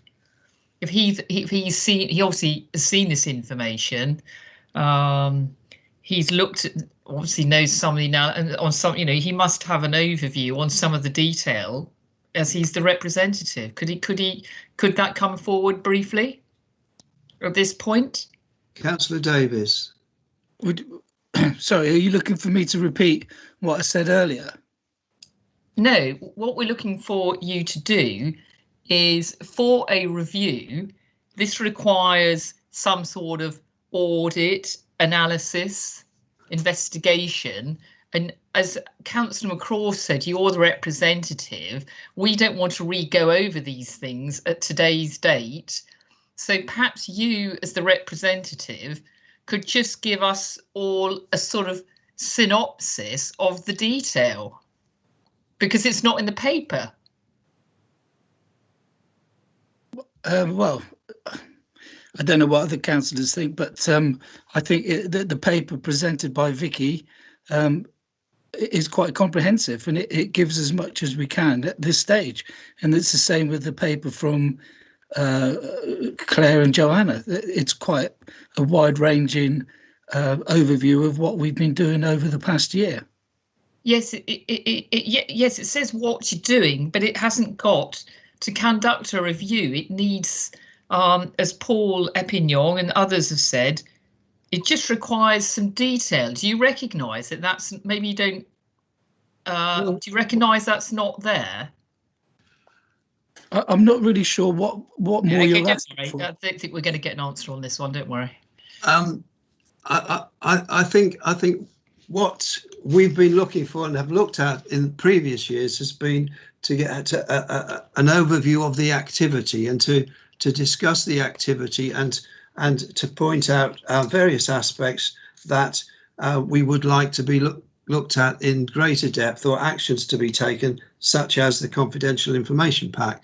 I don't recall seeing masses of data or any detailed data in previous years, because really I think it's a matter for the partnership to ensure that the various partners are acting as they should within the partnership. We're reviewing that, aren't we? We're reviewing that. That's the whole point, and you're overseeing that as the representative. So you should be able to tell us. I think we've gone as far as we can on this. Well, I think we have, and I think Emily, did you want to come in and say something, please? Yes, Chair, thank you for bringing me in, and good morning, councillors. Chair, the report that you've got in front of you today from the Community Safety Partnership is commensurate with the type of information that's being presented to the Overview and Scrutiny Committee before. It's custom and practice to receive this kind of update. If the committee would like to see different information in the future, I think it's reasonable for you to agree that in your scoping of this item. So I think it's wholly unreasonable today to start asking for performance statistics or metrics when that's not being requested in the scoping of this item.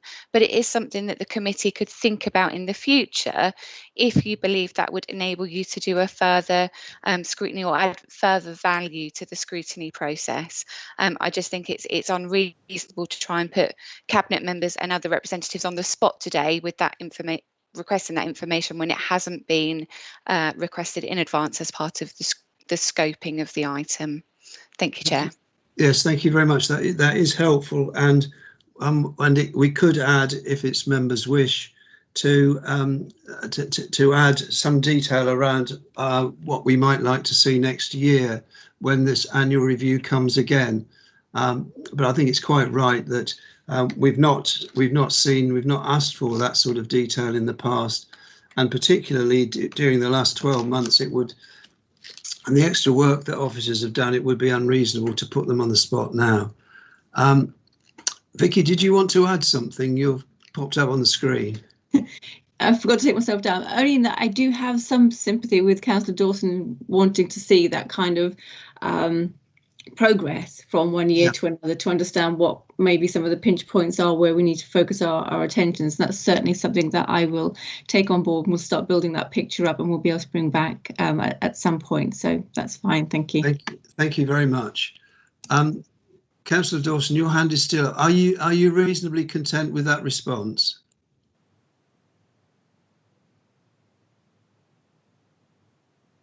Yes, I am. Thank you. So I've taken my hand down. Thank you very much. Thank you. Councillor McLaren. Thank you.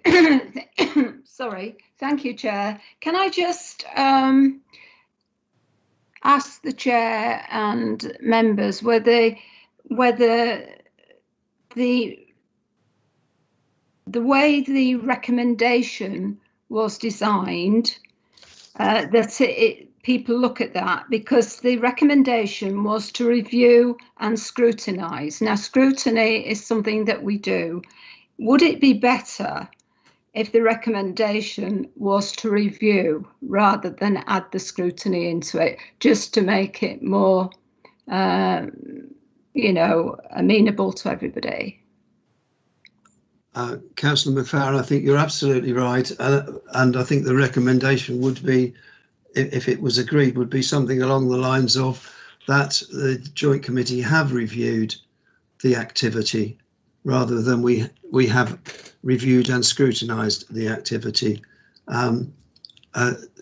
So the two recommendations there could possibly be reworded to having reviewed the activity of the partnership, the committee have also noted the report. Thank you. Councillor McCraw.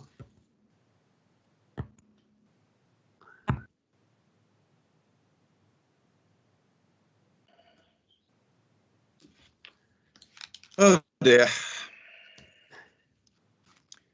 My apologies, Chair. We can see you and hear you now. Oh, that's fine. It's not showing on my screen. No, a little delay. I'd just like to draw members' attention to the agenda supplement. Indeed. You've gone mute now, Councillor McCraw. Can you hear me now? Yes, we can. I'd just like to draw members' attention to that's a quarterly report provided to both cabinets and comes from the communities team. That in itself provides a sort of fairly constant update. But I'd like to just move to some form of recommendation beyond the ones presented, as the Chair has suggested. I'd like to have a further recommendation that the previously prepared members' confidential information pack be updated, expanded where necessary, and distributed to ward members for their use. And perhaps some basic background could be provided within the information pack to give them the context so they may use it effectively. Thank you. I'm just making a note of that. Something along the lines of the previously prepared confidential information pack be updated, additional information added and distributed to all members. Yeah, I say with some context provided, but I think that's going to be discussed with Vicky and between Vicky and the Babergh and Mid Suffolk representatives, but that it should be done and distributed as soon as is reasonably practicable. Right. And I'd make that proposal. Thank you. Councillor Grandon, I see your hand is up. Yes, thank you. Just going forward, when we were talking about level of detail that we may require or otherwise, I don't think we need masses of detail, but perhaps alongside the information we've currently been given, an assessment of the activity followed by a simple level of success or otherwise, quantifying the level of success that activity has had would be helpful. That's all really, in my view. Thank you. Thank you. Does anyone else wish to speak, or can we try to fine-tune the wording of the recommendation to something along the lines of the Joint Committee have reviewed the activity of the Community Safety Partnership and noted the contents of the officer's report and have the following observations. That the previously prepared confidential information pack be updated, additional information added and distributed to all members. Something along the lines of that the committee would like to receive at the next annual review a greater assessment of the success of the activity undertaken by the partnership.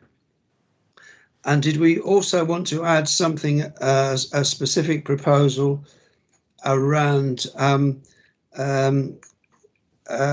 briefing, either a written briefing or a virtual briefing of members on the procedures, processes and action plans of the district councils in respect of the antisocial behaviour area. Have I got any comments on Councillor McCraw? I'd support all three of those recommendations, Chair. Thank you. Councillor Dawson. Yes, I would just, government guidelines do stipulate quite clearly. I'd like to see just slightly more clarity. I'm just worried we're still a bit woolly on what's going to come forward next time. It really needs to. I don't want this in detail, but like if it needs to be about the audit, the inquiry, evaluation, it needs detail, and that can be easily précised down. It really can be, but that's what proper governmental review and scrutiny is about. I'm not convinced if we just sort of say we want more detail, we're not going to get what it is we require to review this properly. Can I ask for advice, Chair, from the monitoring officer? Yes, please do. Yes, Emily, if you could. Like to ask if we actually have the ability to do what Councillor Dawson is suggesting, given that so many other bodies are involved in the Community Safety Partnership.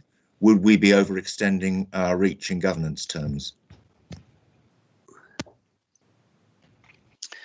So the Overview and Scrutiny Committee has the ability to call upon any witnesses that it requires to enable it to conduct an effective scrutiny and to ask for any information to inform that scrutiny.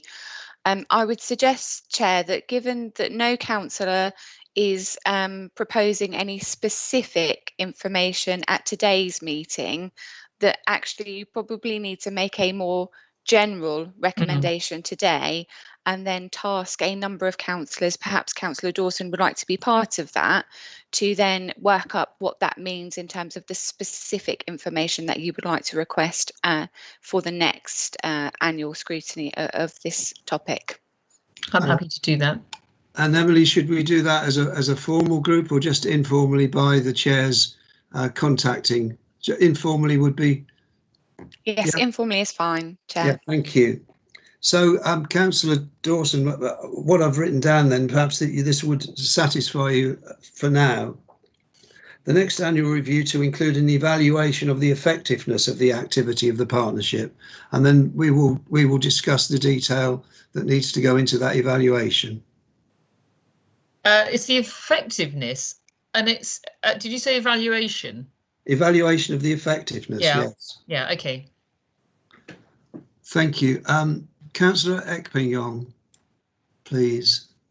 Thank you, Mr. Chairman. I actually perhaps what I was going to suggest is covered. I mean, it seems to me that the partnership has a set of objectives that it's striving to achieve, and a number of metrics that it uses to measure that. And I think really what we're looking to be doing is effectively scrutinising and evaluating those. And it doesn't need to go into huge amounts of detail, as Councillor Dawson has pointed out. So hopefully the ad hoc group you're going to put together will find a way to put that together for the next time. Thank you very much. So what I've scribbled down here is that we having reviewed having reviewed the activity of the Community Safety Partnership, we've noted the report, and previously prepared confidential information pack to be updated, additional information added and distributed to all members. Arrangements be made for a briefing of members on the procedures, processes and action plans of the councils in respect of the antisocial behaviour, and that the next annual review to include an evaluation of the effectiveness of the activity of the partnership. There's quite a lot of words in there. Is that the sort of thing that members have in mind? Is there too much there? Is there enough there? Is there any member who would like to comment on that, or even any member who would like to propose something along those lines?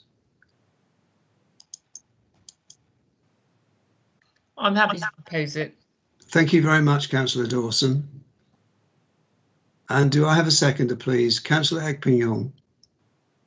Yes, Chair, I'm happy to second that. Thank you.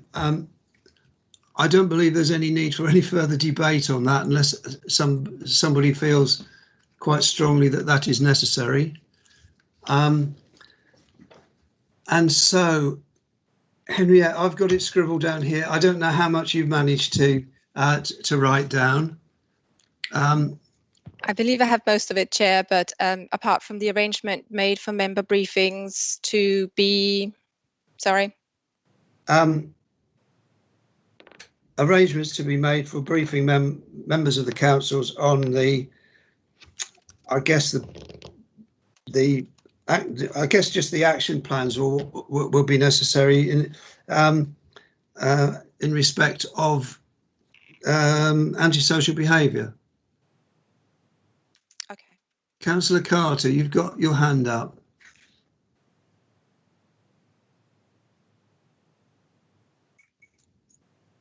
Apologies, Chair, that was raised earlier and it's only just popped up now, so it seems to be doing its own thing. All right, thank you very much. So, members, are you content that we vote on those recommendations? Just to confirm, Chair, the information pack update is included. Yes, it is. Thank you. Yes, previously prepared confidential information pack be updated, additional information added and distributed to all members.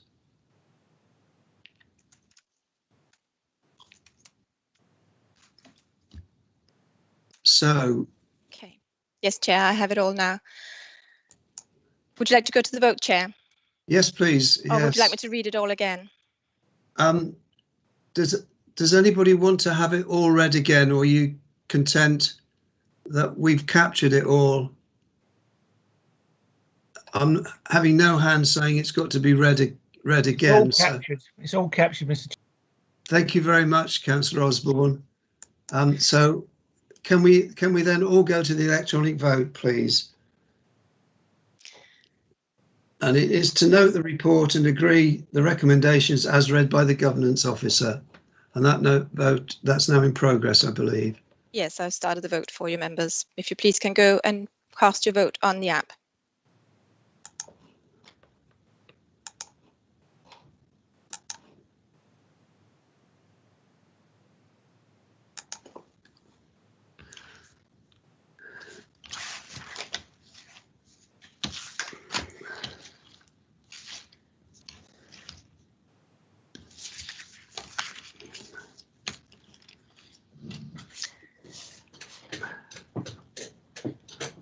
I have still not received votes from Councillor Caston, Councillor Grandin and Councillor Dawson.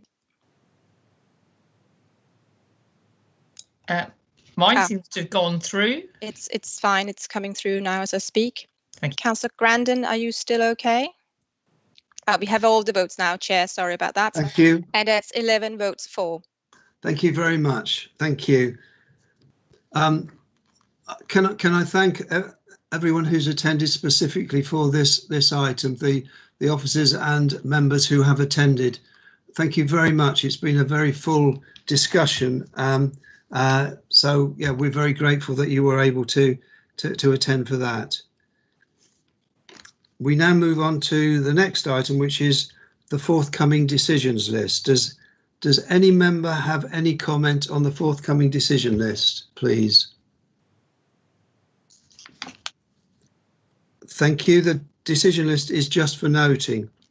Can we take items 10 and 11 together? They are the Babergh and the Mid Suffolk Overview and Scrutiny work plans. Does anyone have any comments on the work plans? If so, would you raise a hand, please? Use the raise a hand function if you have any comments to make. No? Well, that's great. Thank you very much. The Babergh and Mid Suffolk work plans are for noting. There is a Babergh only item still to follow, but before I hand over to Councillor McCraw, will you please note that the next joint overview and scrutiny committee meeting will be on Monday the 22nd of March, it says on my script. Sorry, the next, can you help me with the date of the next meeting, please?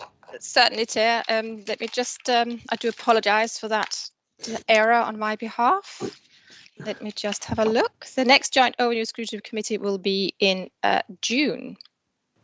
No, right. It will be in, sorry, it will be in May. I do apologise. And it will be on the 24th of May. 24th of May. Thank you very much. I'm sorry for the I do apologise. At 9:30. At 9:30. Thank you very much. Now, I will now invite Councillor McCraw, the Chair of Babergh Overview and Scrutiny Committee, to chair the rest of the meeting, and Mid Suffolk members may leave the meeting at this point if they wish. Thank you very much. Thank you very much, Councillor Wellham. With members' permission, before we commence with the next part of the meeting, I propose that we take a short break, perhaps to 11:50. That gives members 6 minutes to gather their thoughts, ready for the Babergh specific section of this meeting. All members understand and happy with that? Yes, Chair. Understand and happy, Chair? Thank Yes. you. Fine. Yes, thank you. We'll be back in 5 minutes then.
Good afternoon, members of the public and members of Mid-Suffolk District Council who may still be attending.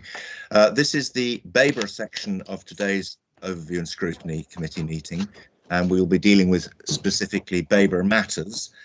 To that end, I think the best thing to do to start with would be take a roll call of the Babergh members, and I would ask the Governance Officer Henriette Holloway to carry that out now.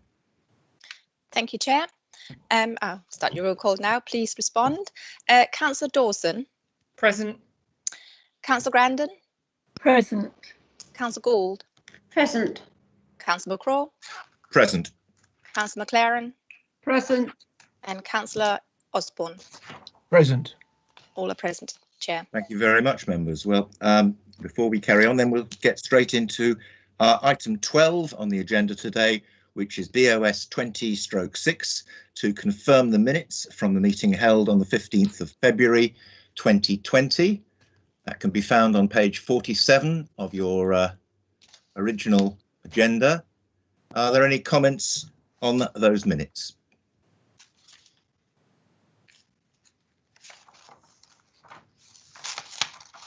Okay, no raised hands seen. Can I have a proposer for those minutes to be accepted? I see Councillor Osborne proposing. Yeah, I'll propose. Seconder from Councillor Dawson. Councillor Dawson. Thank you very much, Councillor Dawson. A governance officer will now call or conduct the electronic vote if you'd like to go to the plus sign. Yes, member, the vote is in progress. You might have to scroll down to get to the vote. If you can see it, it should be highlighted in blue.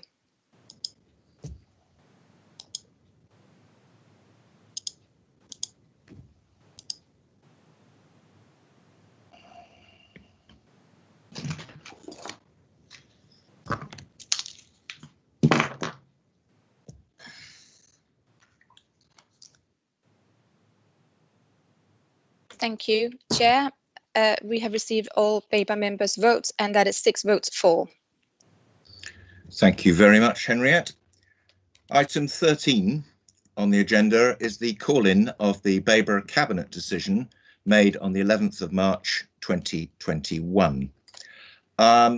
Before we go any further, I'd like to review the papers that we have in front of us, so that all members have got all the information. As well as the original minutes for this meeting, we have various supplements. There is the Cabinet report that was presented to members of the Cabinet, which has been provided as a printed copy for members of this committee so that they can go through that. I draw your attention specifically to the pink papers in Appendix D. Any reference in debate or discussion or questioning on the specifics of Appendix D would make it necessary for us to go into confidential session under Part 2 regulations. I ask all speakers in the meeting to bear that in mind. If we need to come out of confidential session, we have the option, of course, to do so.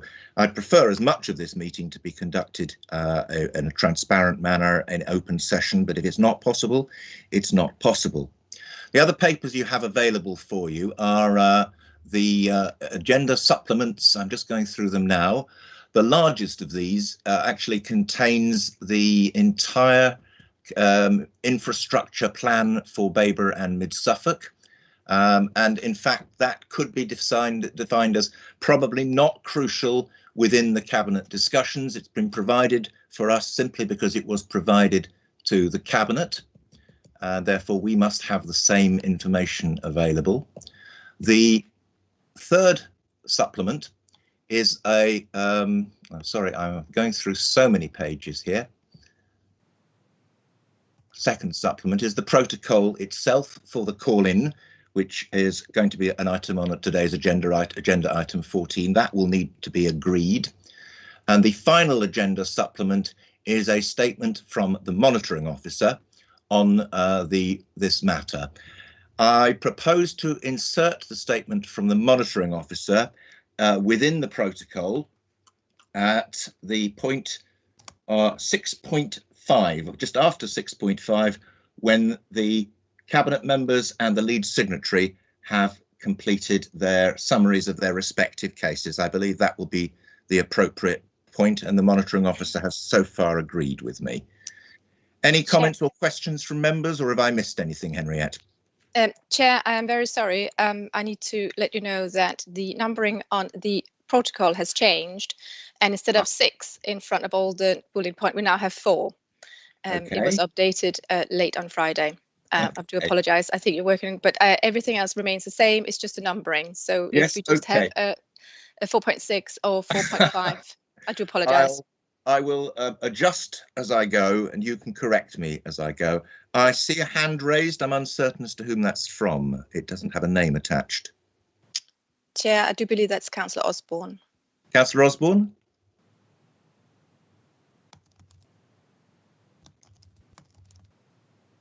Okay. Before we go any further, I'd like to ask any members if they have any declarable interest in the subject under discussion.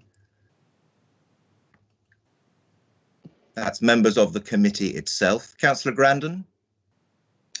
Thank you, Chair. Yes, I'd like to declare a non-pecuniary local interest, as I do know one of the bidders. I don't think it will constitute a conflict of interest. I certainly wouldn't have thought so, unless the monitoring officer thinks otherwise. I'm happy for that to be accepted. Thank you. Okay, so the first item on the agenda today is to discuss the protocol. This protocol has been agreed with the lead signatory, Councillor Owen, and myself, and has been tabled for members. In order to use the protocol, it requires a proposer and a seconder and an electronic vote. Can I see if there's a proposer, please?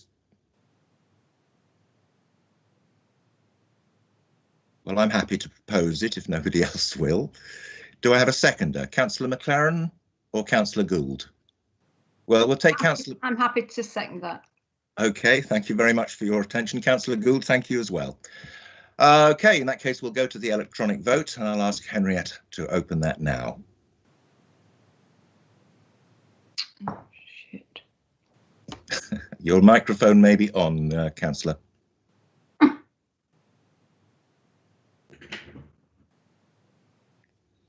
Councillor McLaren, I think you... It was. Sorry. Yeah, it's OK.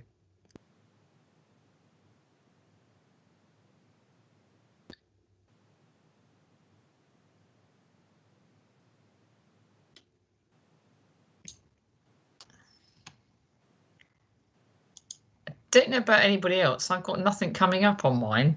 No, I can't see the protocol as being a blue line anywhere, Henrietta. We'll take a verbal vote if that's necessary. We seem to have Henriette's microphone is turned off. I haven't anything on there either, Alistair. Yes, no. I do apologise, Chair. I think the vote is not there or has disappeared. I'm happy to do a verbal vote if members is happy with that. I think we will, just for simplicity. So the motion is proposed and seconded. Can we take a roll call vote, please? Certainly, Chair. Councillor Dawson. 4. Councillor Grandon. 4. Councillor Gould. 4. Councillor McCraw. 4. Councillor McLaren. 4. Councillor Osborne. 4. That's unanimous, Chair. Thank you very much. All in favour? Members will have to excuse me as I shift between 2 separate screens for this process, because the protocol itself is the first section.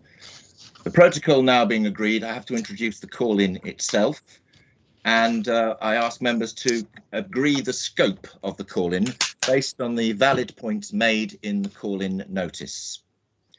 First point was that consideration of options, that not all options listed in the report were discussed and debated, and it was not clear why the alternative options were not chosen. Only bids B and F were discussed. However, there were 4 other bids. Why were they not discussed? The second item is the presumption of openness. When the decision was taken, there should have been a presumption in favour of openness. The bid scoring matrix, which was on the closed session, you'll find that, by the way, in Appendix D, should have been an open session so that the process was visible, transparent and open, without the names and the price bid included. And the third point was a matter of lack of clarity in two sections. A, it was not made clear on what areas of the whole Bellevue site were open space. So how could a decision be made on balancing loss of open space? And B, why was the red line not defined in a clear manner? I'd like members, just by general affirmation, if they could agree to the scope as presented within the call-in. Any members want to speak against the scope as proposed in that call-in? If we could all affirm that we are happy with the scope, we'll go to the next step, where the lead signatory will be invited to address the meeting. I am happy with the scope. As am I. Brandon. Okay. Yeah, I'm happy with the scope. Yep. I'm happy Okay. with the scope, Alistair. Councillor. Thank you. That's all we really need, rather than conducting another vote. So the scope being agreed, I now ask the lead signatory, Councillor Alison Owen, if she could present the reason for the call-in and why the committee should scrutinise this decision. Now, this will be for a maximum of 10 minutes, which the clerk will time. The lead signatory may choose to call other councillors from those listed on the call-in notice, but the maximum amount of time will remain 10 minutes collectively. Thank you, Councillor Owen, Chair. over Thank to you, you. Chair. I remind you, Councillor Owen, before we start timing, that any mention of details in Appendix D, as previously discussed, would necessitate us going into a vote for a closed session. Okay, no Over problem. to you, Councillor Owen. I think I've got this covered. Right, okay, thank you. We have called in the decision BCA 2044 relating to the Bellevue regeneration that was heard at the Cabinet meeting on the 11th of March 2021. There were a number of reasons for requesting this decision to be reviewed by the Overview and Scrutiny Committee. The first reason for the call-in is because as a council member, I was able to attend the closed session discussion, and I was expecting that each bid would be discussed and the score reviewed against each other. Only bids B and F were discussed, and they did not go through the scoring and concentrated on the preferred bid B. I had assumed that they would have started with reviewing the scoring matrix and how the scores were decided. The process felt very rushed and needed more time. There were no discussions about who had come up with the system and how it had been weighted and scored. And if 6 bids came in, then 6 bids should have been discussed. It should have been clear why the other bids were not chosen. Based on these points and that some of the scores did not make sense, we believe the bidding process should be restarted. We believe there should be a clear understanding and agreement of the scoring before any bids are considered. We do not understand why the scoring matrix could not have been made open as to how it was calculated and weighted. The scoring matrix should have had the details of bidders removed so that this could have been made open and transparent. This would have helped to show how the Cabinet came to their decision. This could also help future bids, including community bids, to understand the requirements that Babergh are looking for to get the best bids in. There was also a lack of clarity around some key areas that we don't feel have been properly considered, and decisions have been made with insufficient information. We understand that Babergh have to follow a legal process for the disposal of the open space. The officers advised members to weigh up the balance of loss of open space against wider benefits. There was no clarification on what open space in Appendix A was being lost. It was advised that the process has been followed by advertising in the newspaper for a minimum of 2 weeks, and it referenced Appendix A, which is the red-lined land. However, There was no assessment provided on how much of the land Babergh considered to be public open space in Appendix A. There was also a discussion about an extra 5 metres of land wanted from the house bidder. It was unclear if this extra land was going to be given or sold to the bidder, and there would be further loss of open space that would need to be discussed. The objections were, in our view, not thoroughly debated and fully understood. Councillor Osborne asked a question if there were a deficit of open space as raised in the objections, and the answers given could not confirm or deny and was quite vague. If you look on page 155 of the agenda supplement to the Cabinet Papers, it shows that there is a minus 15.76 hectares of park and recreation land. Why are we selling our parks and green spaces when we do not have enough? Friars water meadows were mentioned as not being included in the current assessment, but it's underwater for many months of the year and not accessible for wheelchairs. This does not affect the current shortfall of park and recreation land, as the meadows are a part of a different open space category. Given these points, we do not see how the Cabinet members could take a decision to dispose of open space when they were not clear on what it is or where it is. We believe that Appendix A should clearly set out what is open space before a decision is made. Another issue was why the red line was not defined in a clear manner, as it has a lot of impact on the decision overall. There was no clarification whether the winning bid would be for the land at Appendix A, the red line drawing, or whether the land will be required for the bid to succeed and the bids are subject to planning permission. The impact of the lack of clarity includes the terrace at the front of Bellevue is outside the red line, and there was confusion as to whether more land would be negotiated at a later date. The resolution at 1.1 relates only to Appendix A at the red line drawing, and so surely bids outside the red line would have to be reheard and the process started again. The land at front of the house is public open space and would be subject to a new disposal process. The extra land would increase the value so the bid would need to be renegotiated to reflect the extra land given and could attract further bids, as most would want the house with the terrace.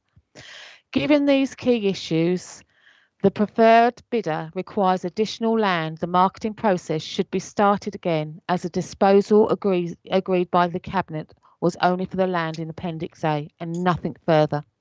We are asking the Overview and Scrutiny Committee to review the decision made on the basis of the points raised. Thank you. Thank you very much, Councillor Owen. I don't know whether Margaret would like. I don't know. Do you have any? Henriette, do you have any time left for the signatories? Yes, we have about 3 minutes. If Councillor Maybury would like to speak, and for that 3 minutes. Thank you very much, Mr. Chairman. I hope you can see me okay. I would just like to support what Councillor Owen is particularly saying on the negative aspect of open space. There is a matrix which should have been disclosed, I feel, within these papers of what is required per head of population for open space. This is a very important part of maintaining health and well-being, as well as the future of the town of Sudbury.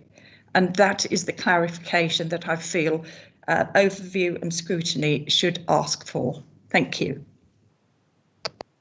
Thank you very much, Councillor Maybury. Are there any other of the signatories who wish to use the remaining time?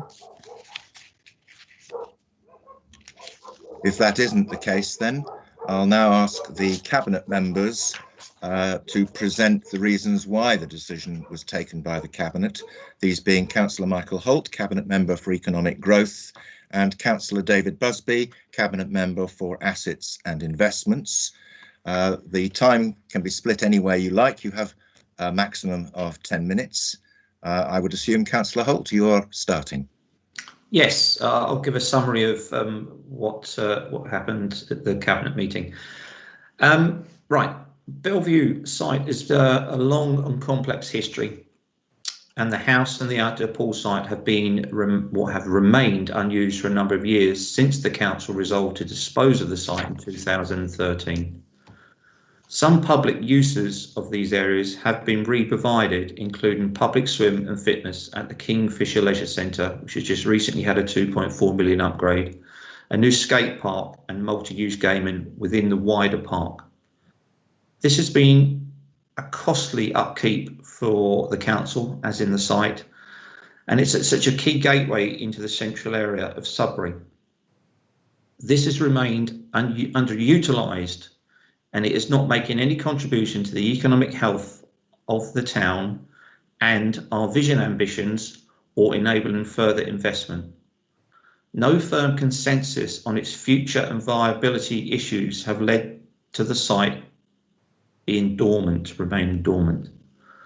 The latest marketing campaign has sought to encourage fresh interest and opportunities for this site to progress.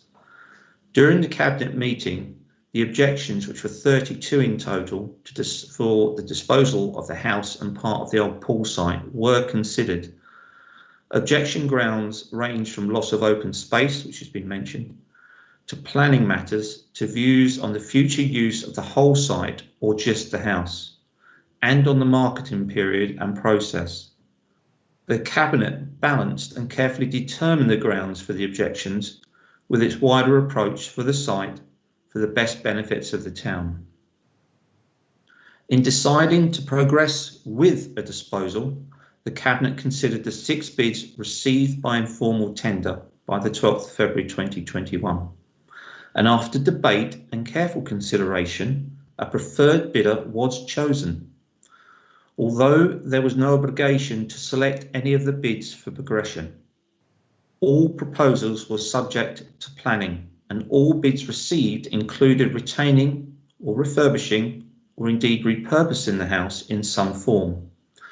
The bids all varied from a range of residential, care and retirement and community uses.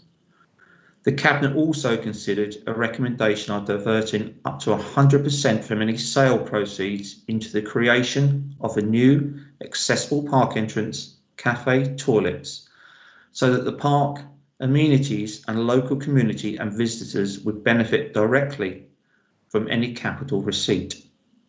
I mean, that's the initial comment I'd like to make, but obviously I'd like to come back on individual questions as we go through this process, Chair.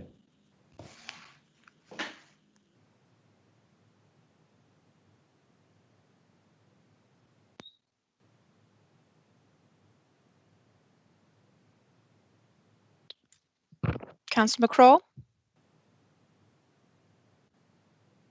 My apologies, I'd assumed my microphone was live. Will Councillor Busby be using the remaining part of the 10 minutes? No, Chair. I'm unable to support the Cabinet in this particular section. I do think there were flaws in the process, so I'm happy to comment in the debate section. OK, you'll be available for questioning then, Councillor Busby? Yes, Chair. Thank you very much indeed.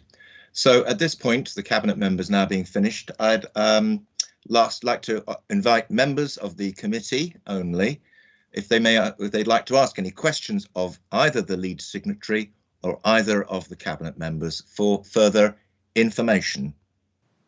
Over to you, members. Please use the raise hand function. Councillor Dawson. In light of what Councillor Busby's just said, I just wonder whether perhaps he might be able to enlighten us what he believes are the flaws in this, quite simply. OK, we're talking about the process here. Yes. as far as I'm concerned, before you make a decision, you try and gather as much information as you possibly can to make sure that you're making an informed decision. We had the addendum to the agenda was 440 pages long. You'd have thought that would have been plenty long enough to include all of the salient information. Unfortunately, it didn't include the details of the 6 bids, and we weren't allowed to access those papers during the private section. And in my view, without that, we couldn't make an informed decision on the bids because we didn't have the detail of them. And there were a number of questions related to the bids that needed to be cleared before, in my view, we could make the right decision. And what were those questions? Sorry. Well, primarily about the outline. The area that was put up for sale was quite clearly marked with a red line, which ran close to the house, next to the bay window, and then down the site. But one of the bids, the one that was chosen, actually had a red line that was further into the park than that, approximately 5 metres extra. It took an extra piece of land at the top of the park and an extra piece of land at the bottom. And that would have made quite a bit of difference to what was being proposed. So I just felt that we were accepting a bid that wasn't feasible because the bidder had stated that they needed the extra land, and that wasn't for sale, that wasn't for offer. So I just thought we've got ourselves into a pickle by making this decision. Councillor Dawson? Well, just coming back, I mean, at the end of the day, this property, I mean, was left to the people of Sudbury. I mean, I'm unclear. Presumably, we are legally allowed to sell it. Looking at the bigger picture, you know, what difference to you would 5 metres make? In all honesty, it seems not a terribly good reason to not support, you know. I think at this point, Councillor Dawson, with your permission, yeah, I think it might be helpful if Councillor Holt could answer or at least address some of the points raised by Councillor Busby that also would speak to your question. Would you be satisfied with that? Yeah. Thank you. If that's okay with you, Councillor Busby, I think it's only reasonable. Councillor Holt, I was too wondering what reasons there were for there not being further discussion of bid details such as the ones mentioned. Is that okay? Yeah, I mean, Councillor Busby mentions the big details. I mean, the whole objective of the Cabinet meeting was for not necessarily to discuss the bid details as such, as in the makeup of it, but actually to carry out the recommendation of officers in the paper. So at no point really was there a planned opportunity to go through the bidding process. This, as I say, was presented in the paper as the matrix that was in the private section. And moving on to the red line comments, the red line is the red line. Now, if bidders, and there were more than one who potentially wanted to buy more land, but the land in the S123 is purely the red line, and there is no other land that we can sell outside that line without going through the whole process again. And to my knowledge, we have no intention of doing so. There have been 1 or 2 applicants who, as I say, have wanted more land, but it's quite clear in the S123, the red line is the red line. And it's mentioned, I think, in point 3 of the call-in as well. I mean, a red line can be no clearer than a red line. It's quite defined, it's quite accurate. And that is the portion of land that is for disposal. So there really, I can't remember what else Dave mentioned, but the bidding process was As I say, I thought every member had the opportunity to discuss. If members don't wish to partake in the debate, then that's entirely up to them. I mean, we have a presentation here of over 400 papers that all members, cabinet members have read, and also Babergh District Council members have read, and is available to the public, the vast majority of all that, apart from the private section. And even though we do encourage members to come along to cabinet meetings, we can't force them to engage in debate. There was 2 or 3, I think, who signed this call-in who were present, and a couple of them certainly spoke, which was welcomed. But for future debates, we do encourage more members to come along. I think the information in the paper is very comprehensive, and probably far more than what we've had previous times. And all the way during this process, we have consulted our legal team. We have got advice from them as to what we could include and could not include in an open paper, and that had to go into a private paper. We were very conscious that we wanted to put as much information as possible into the public domain. But we take our advice, as you do, Chair, as well, with overview and scrutiny. We take our advice from our legal team, from a monitoring officer, and we follow the guidance that we were given to the dot. And the paper was as much as we could put out in the public domain. There's been a lot of talk about the matrix and the scoring of it, but as I say, that wasn't up for debate at the cabinet meeting. Thank you. Thank you very much, Councillor Holt. I noticed that Fiona de Hamel, who is the Assistant Director for Economic Growth and Regeneration, and therefore the relevant officer, had her hand briefly raised. And there will be an opportunity to ask officers questions in the next section of the protocol. If Fiona's happy to wait till that point, unless it's absolutely necessary that she speak now, I'll move then to the next person with the hand raised, which is Councillor Gould. This is questions for the lead signatory and cabinet members. Yes, thank you, Mr. Chair. It does seem to me with this red line that if some of the bids had put in a bid that required 5 metres more of the parkland than others, then the bids weren't like for like, were they? That would be, I think, my question probably to Councillor Holt, that clearly bids have got to be like for like. And if some of the bids were requesting an extra 5 metres, that they weren't like for like, were they? I think my other point would be that it's not so much which of the bids was chosen. In my mind, one of the key questions is, were all 6 discussed? And I've also got a question as to who did the matrix, who was responsible for actually creating that matrix. That's another question I've got. I think that's probably all for now. Okay, Councillor Holt. Yeah, I think that's addressed to you. Yes, I think so. I think in far times of the report, perhaps when we speak to officers, we can address the report construction later, but we'll see. I mean, the red line, as I've said, was drawn from the marketing and the S123 notice. It's consistent all the way along with both of those. The boundary was also drawn in this way to ensure sufficient land was retained from the old swimming pool site and to create a new park entrance and retaining walls, given the levels across the whole site. The red line, as drawn, did not prevent bidders from bidding for a wider site, and a number of parties did seek to include land outside the red boundary.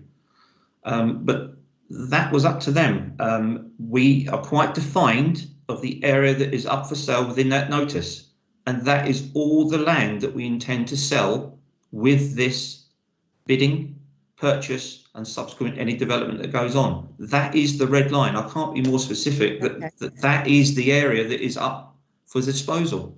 So did all the bidders know that they could have put in a bid with a bit of extra that wasn't within the red line? Were they all aware that that was something they could do? Well, it seems that some have obviously done that. I'm not sure if we made it clear that to any bidder that you could bid for the whole site, all of the park or whatever, but most people during this sort of process will just bid within the defined line that they require. If they want to put in If they're trying to show or illustrate a project that they want to fit in a site and they stretch those red lines, that's their problem. It's not our problem. The land that's being sold, it's clearly defined by the red line, and that is the only piece of land that we are looking to dispose of. Okay, I think we've gone as far as we can with that. Is that satisfactory to you, Councillor Gould? I think for the moment, yes. I think I just wonder whether there was some haziness then. It just seems to me a little strange that some of the bids were sort of bidding for bits that were almost outside the remit. And if they were bidding for bits that were outside the red line remit, then perhaps the remit needed to be a little bit tighter. Could that perhaps be addressed with the officers' questioning? Yes. In the next section? That might address your concern. Councillor Grandon, you're up next. Thank you, Chair.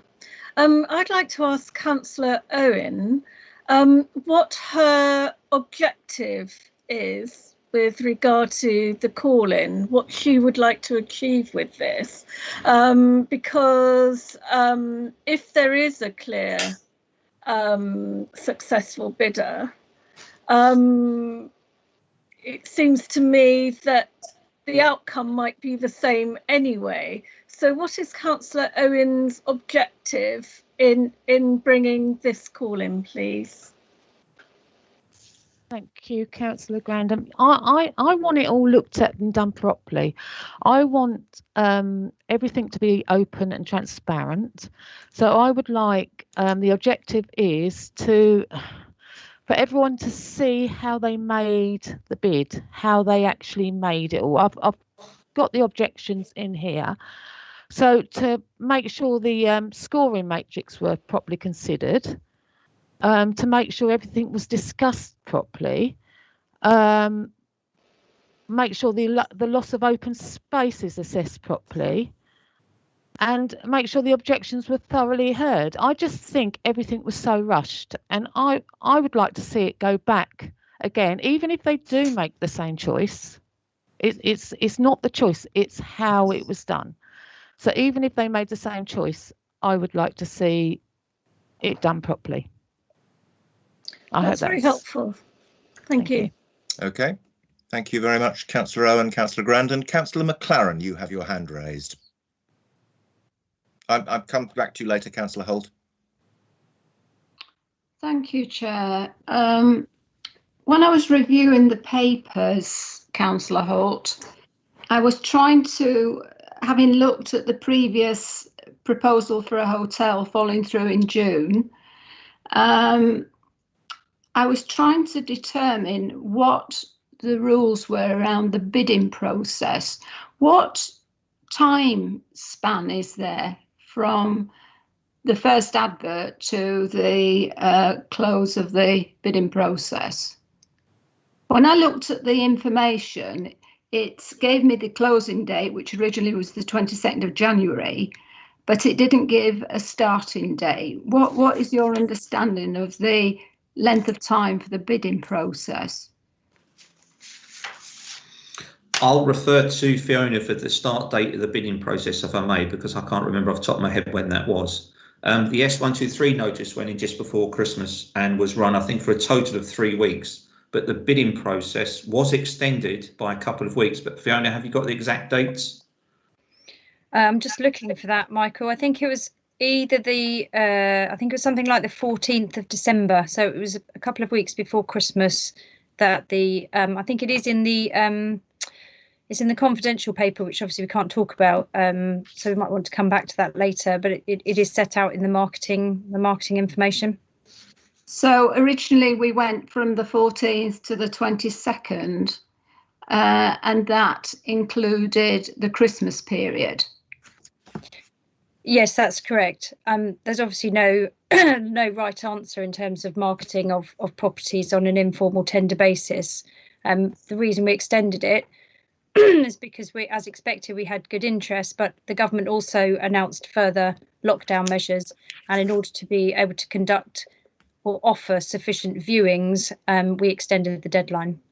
But thinking about Christmas and the pandemic, was this really the best time of the year to begin a bidding process? I think, to be honest, Councillor McCarran, the timing was just where the process was, if you see what I mean. But we were considering the disposal, and we wanted to go ahead with it. And it was taken that the disposal notice going in just before Christmas was acceptable, and it gave the bidders opportunities to put in their bids. I think there was over 60 odd sites, I think, Fiona, that actually where this was viewed, and there was considerable interest in the site other than just the 6 bidders we received. So I think it's clear that this was, you may think, a bad time to do it, but quite the contrary. We had a lot of interest, and we had 6 bids in the end. That I think proves that timing wasn't really an issue here. Can I just intervene here briefly, because all these questions that Councillor McClaren has so usefully raised are in fact covered in some depth in Appendix D, which describes the entire marketing summary, bid process and the timescales. To carry out any further discussion of these usefully, we would need to go into closed session.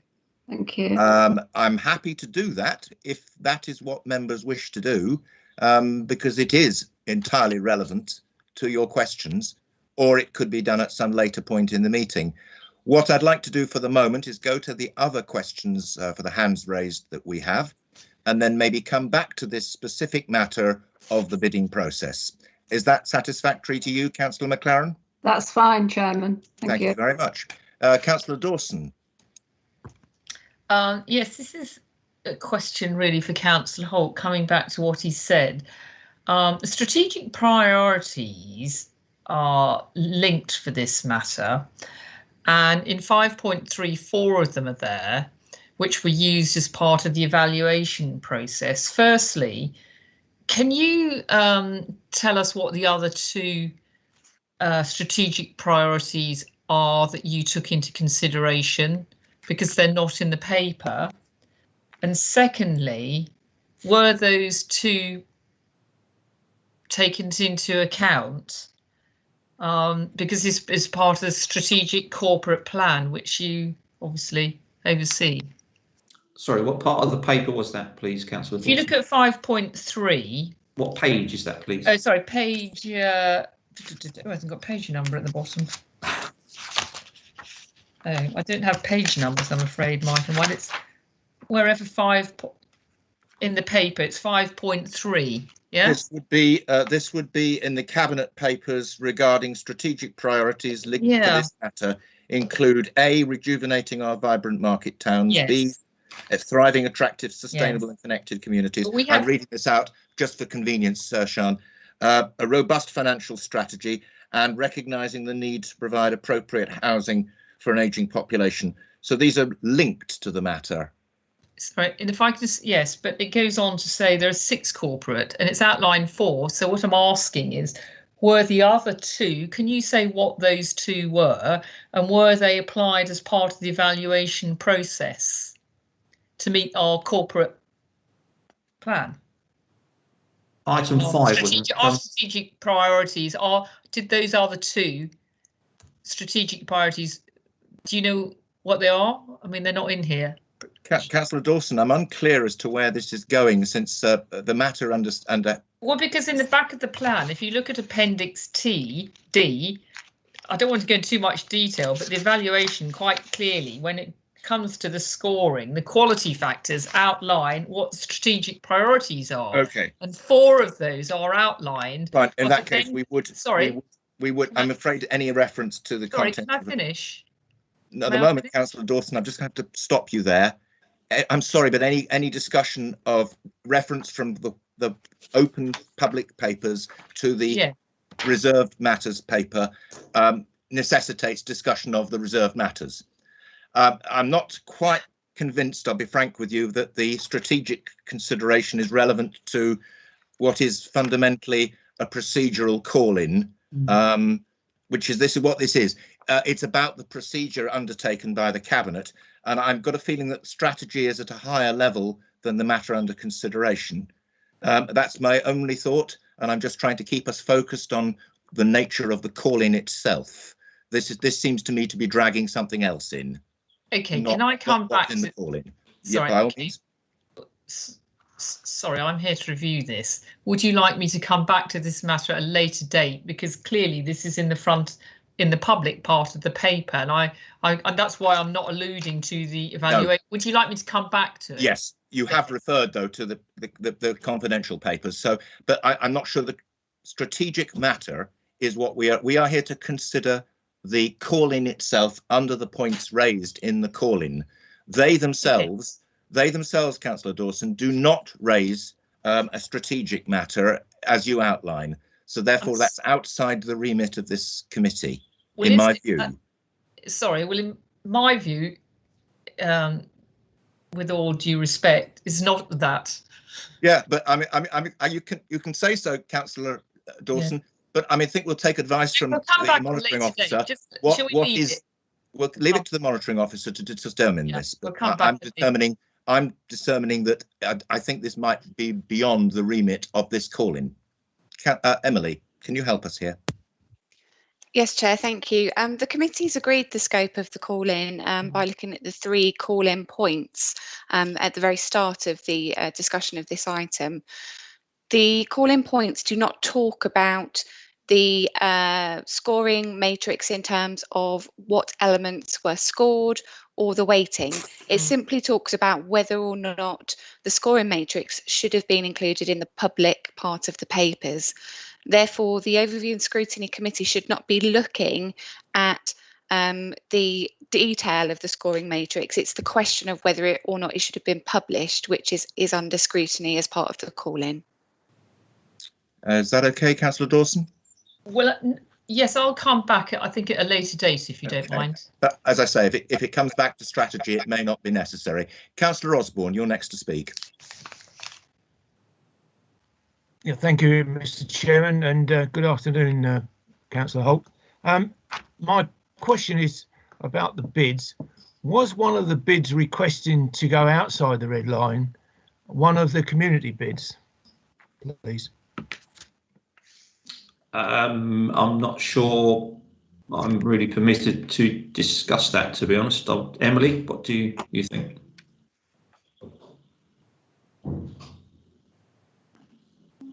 I don't know if Fiona can add anything here. Have we got some advice on that from Emily? Mr. Chairman, if I could come in, please. Again, the Scrutiny Committee's remit is not to discuss the content of the bids or the merit of the bids. It's about the process. So actually, whether or not any of the bids were inside or outside of the red line is essentially a moot point. The point raised in the call-in is, was the red line clear enough? Thank you, Chair. Okay, thank you very much. Does that answer your question, Councillor Osborne? Yes, it does. Thank you very much, Mr. Chairman. Thank you. Thank you. Councillor Grandon, your hand is raised. Thank you, Chair.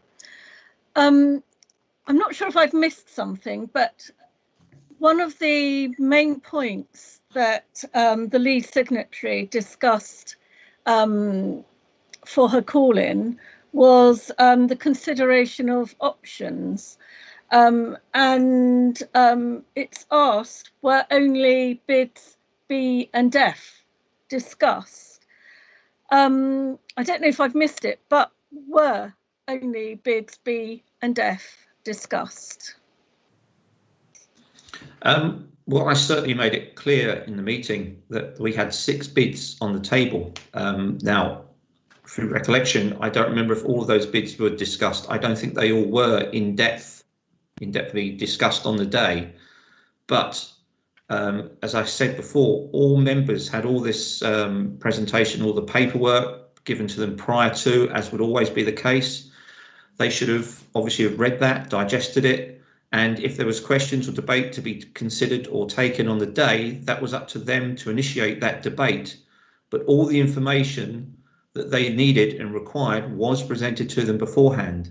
And as I alluded to, a debate is self-initiating. It starts with members, And if they didn't feel they needed to discuss some of those bids, that's entirely up to them. But I consider that every opportunity was given to all the bids to be discussed in a fair way. And I think that's all I can say on that matter. Do you think all cabinet members themselves examined all the bids because they were in the papers? I'd like to think so, Councillor Granton. That is their role and that is their duty to read the papers and come prepared to a meeting, whether it be a cabinet meeting or for any of us to attend any meeting, to be prepared by reading the papers beforehand and being fully aware of what's going to be discussed. I think anybody could have been forgiven for not reading through the entire infrastructure plan till the year 2033. But I think the main content of the report that we have printed in front of us would be absolutely essential for all members. And we'd assume all members, I'm just finishing up, we'd assume all members would do so in any meeting. And we have to make that assumption. What is in the report forms part of the meeting. Now, I see hands raised from Councillors Busby. I am going to be able to invite questions from officers and other members of Cabinet later, so if Councillor Davis would like to wait for that. Councillor Busby, did you have something you wish to say? Yeah, a couple of things. We made a decision based on the matrix because that was the only information that was available to us. But on reflection, the information contained therein was based on a flawed premise. What we don't know was what some of the bidders would have bid for the restricted land. They put a price on their bid based on the land that they had specified. Now, the price of their bid was quite heavily scored in the matrix. And that figure in the matrix could be considerably wrong if they were restricted to the sale land as we now specify. We don't know what they were prepared to offer for the red line that was up for sale because that was never asked of them. Okay. So the problem was that the decision was made only on the matrix because we weren't allowed to bring the papers in from the bids, but the scoring of the matrix would have been flawed. Okay, thank you for the point. I think we'll have to come back to that because I'm not sure it's directly connected. It is connected with one part of the call-in, which is whether it should have been done in public session or not. We aren't actually discussing in the call-in the nature of the matrix itself. That is not part of the scope of this meeting. Councillor McLaren. Thank you, Chair. I'm not sure that my question is going to be as part of the process, but we'll soon tell you, don't worry. I know, right. Looking at all the objections that were in your paper, Councillor Holt, and there was quite a lot and a lot to read. Can I just ask if there was any discussion within the Cabinet to go out to some sort of public consultation or discussion with it? Is that not relevant? Councillor McLaren, that's not relevant to the scope of this committee. For information, I can remember the meeting and there was discussion. In fact, there was a considerable discussion of the whole question of the nature of all the objections, but that is not within the scope of this meeting. No, sorry, thank you. No, that's okay. I think it's very difficult when we're dealing with scrutiny. Normally, we take a wider view. Here, we are asked to take a quite specific view, which is why we discuss scope and then that fact that we are dealing with a procedural matter here. Councillor Grandon, do you have something you wish to add? Because I would like to move to the next section, which is questions of officers and other members of the Cabinet. Councillor Grandon. Yes, I don't know whether this should be to officers or Councillor Holt, but point 2 of the call-in notice was the presumption of openness, and I wondered whether it was a cabinet decision or an officer decision that the matrix should be discussed in closed session. I believe, Councillor Grandon, I can answer that question. It would be defined by law. where commercially confidential information was involved, officers would automatically inform members that such should be considered commercially confidential. That's just for information. I think so at this in a way that the law then, am I right in summarising that then by saying that point 2, the presumption of openness, the Cabinet in fact had no option but to discuss the matrix in closed session, whereas that point of the call-in is asking why couldn't that be called discussed in open session. Indeed. But am I right in saying you're saying that they had no option, it had to be done that way because of the law? I think, Councillor Grandin, That's you've raised correct. a very interesting point here, and in fact I think that takes us to the next section of the meeting, because this does require officer input, and what I'm proposing. Can I just say something? You may, but I'm proposing we go and to allow this to be dealt with. Okay. That we go to the questions of officers and other members of the Cabinet. Okay. Councillor Owen, as the lead signatory, do you have something you wish to add? Can I just answer that, please? Because I'm going to go back to my notes here. The reason why, the reason why I said about the openness, I did state that in my notes that the reason why I think it should have been openness, maybe the money side shouldn't have been on there, and maybe the bidders shouldn't have been on there, but everything else could have been in openness, could have been seen, and there's no law to say that. Money would be a very key point of it. Can I ask everybody just for a moment to hold? There is a point here which I think is entirely relevant. It concerns the matrix, and we're not going to discuss the details of the matrix, but the question here, it seems to me, must be whether the matrix is possible to be considered in part, or whether it must be, if it's going to be completely open or completely closed, is it possible, in fact, to split the matrix up? And what I'd like to do is now to move towards addressing that with officer support and information. So I'd like to move to the next section, which is that members can now ask questions of officers and other members of the Cabinet if they're present. And I believe that Fiona Duhamel might be well equipped to answer some of the questions that members have raised previously. Members, Catherine, would you like to start? I'd like to return to point 2 on the call-in notice about the presumption of openness and whether the matrix should have been in the open session or otherwise, and also whether the matrix could have been a proper matrix if it didn't include the figures. Because it seems to me figures are one of the most central points of it, really. Could you answer that, please? Yes, certainly. So the scoring matrix, any scoring matrix, it's highly unlikely that that would be available in public session, as it would prejudice any future discussions with the bidder and any challenge from any unsuccessful bidders. If all of the scoring is exposed, it really undermines the commercial sensitivity process.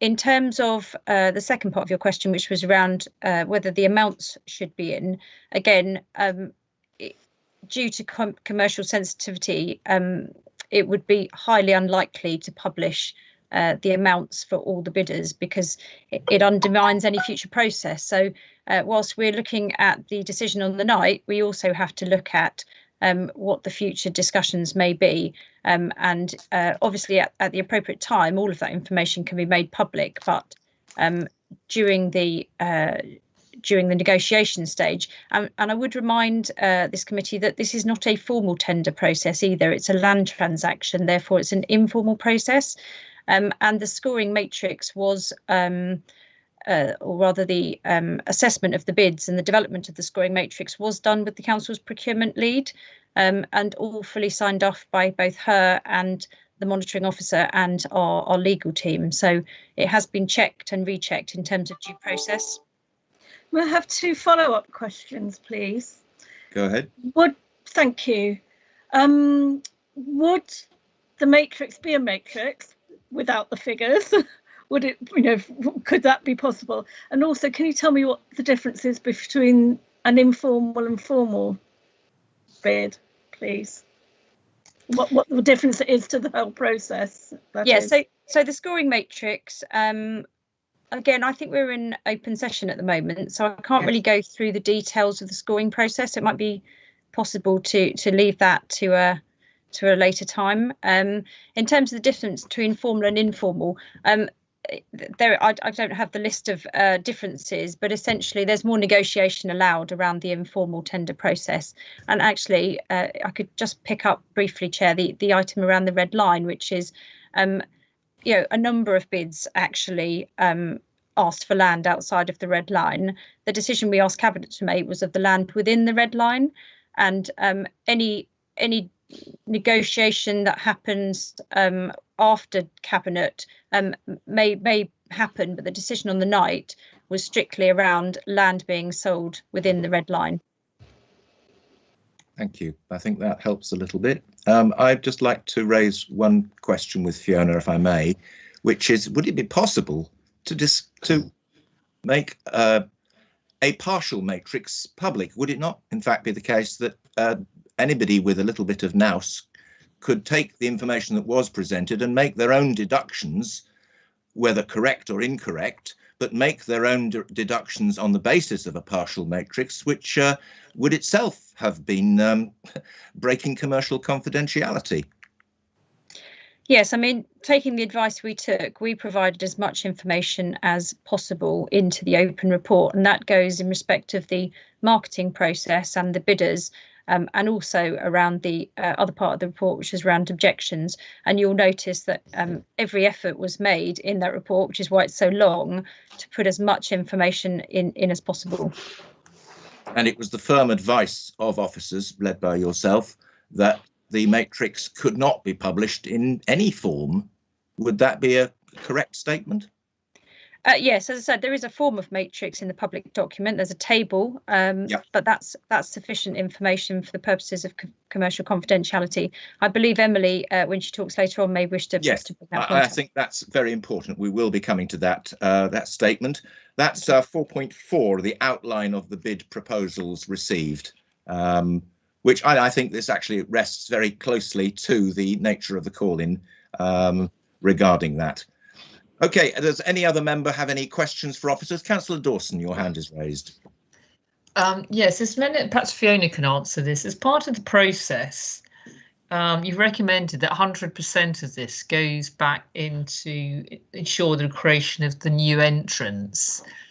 And clearly there's a disparity between what that entrance is going to cost and what it's going to sell for in the figures here. So is that difference going to be, there's no mention of where that 400,000 is going? Is it going back to the entrance? Can we not refer to figures, please, okay. Councillor Dawson? Sorry, that difference, the lump sum of money is that, are we making a guarantee here as part of the sale process that 100% of the sale figure is all being ploughed back into that entrance for toilets and cafes? It is, in fact, up to, I believe. Yes. No, it says up to 100%. Yes. Not the reason it was up to is because we're still finalising the costs for the park entrance, and we have some funding bids in that may reduce the amount required. But it obviously the work is still in progress in terms of detailed design and costings for the park entrance and the related facilities. I mean, why I'm wondering is this large disparity going to get pushed off into somewhere else? I think, Sean, that the 100% is a commitment. Gone to parking. The 100% is a commitment from the Cabinet to reinvest whatever money comes forward for the sale of the land back into the park. Councillor Holt, sorry, just on that point, Councillor Holt, I believe the what might happen to any emerging surplus was discussed within Cabinet, was it not? Yes. And what was the result of that discussion, and what was the proposed solution for any surplus that might emerge? Should there be a surplus, it was given that a steer would be to retain that money for developing the park and to retain it for Sudbury. Thank you. Is that, I mean, that's quite important. Could we note that to be part of, you know, one of the conditions or recommendations? It's not within our scope or remit, and in fact it was in fact part of the cabinet discussion, so I think it can be taken as read, you know, on the basis of that's what they said. But people change, don't things change, and it might not get ploughed back in there. Again, I think the fact that it's been mentioned here is that we have the opportunity in a future date to call members of the cabinet to account on that matter. OK, so I think that's part of our job. Any other questions for officers and other members of the cabinet? OK, thank you very much, members. I think we've gone as far as we can on this. I have a question. Sorry, I've got my hand up. I'm sorry, Councillor Grandon, I saw that. I was about to suggest some other course of action. Go ahead, please. Sorry, thank you. Yes, I don't know who it's best for me to address this to, but I just want to look again at the call-in, and the lead signatory did say that it was not made clear on what areas of the whole Bellevue site were open space. So how could a decision be made on balancing loss of open space? Could someone, one of you answer that, please? Thank you. Yes, I can pick that up. We did put quite a lot of information in the report itself about this because it's not clear. There is no one clear piece of legislation that says this is how you define public open space. It's defined in a number of ways, and we took advice both from Shared Legal and from Pinsent Mason's lawyers to help define this in the report. Public open space can be defined in a number of ways. One way is within the council's local plan, which we did include in the report in terms of the amount. And if you take that assessment, there's a very small amount of public open space in the actual red line, which is more than provided by the creation of the new park entrance, or more than re-provided, sorry.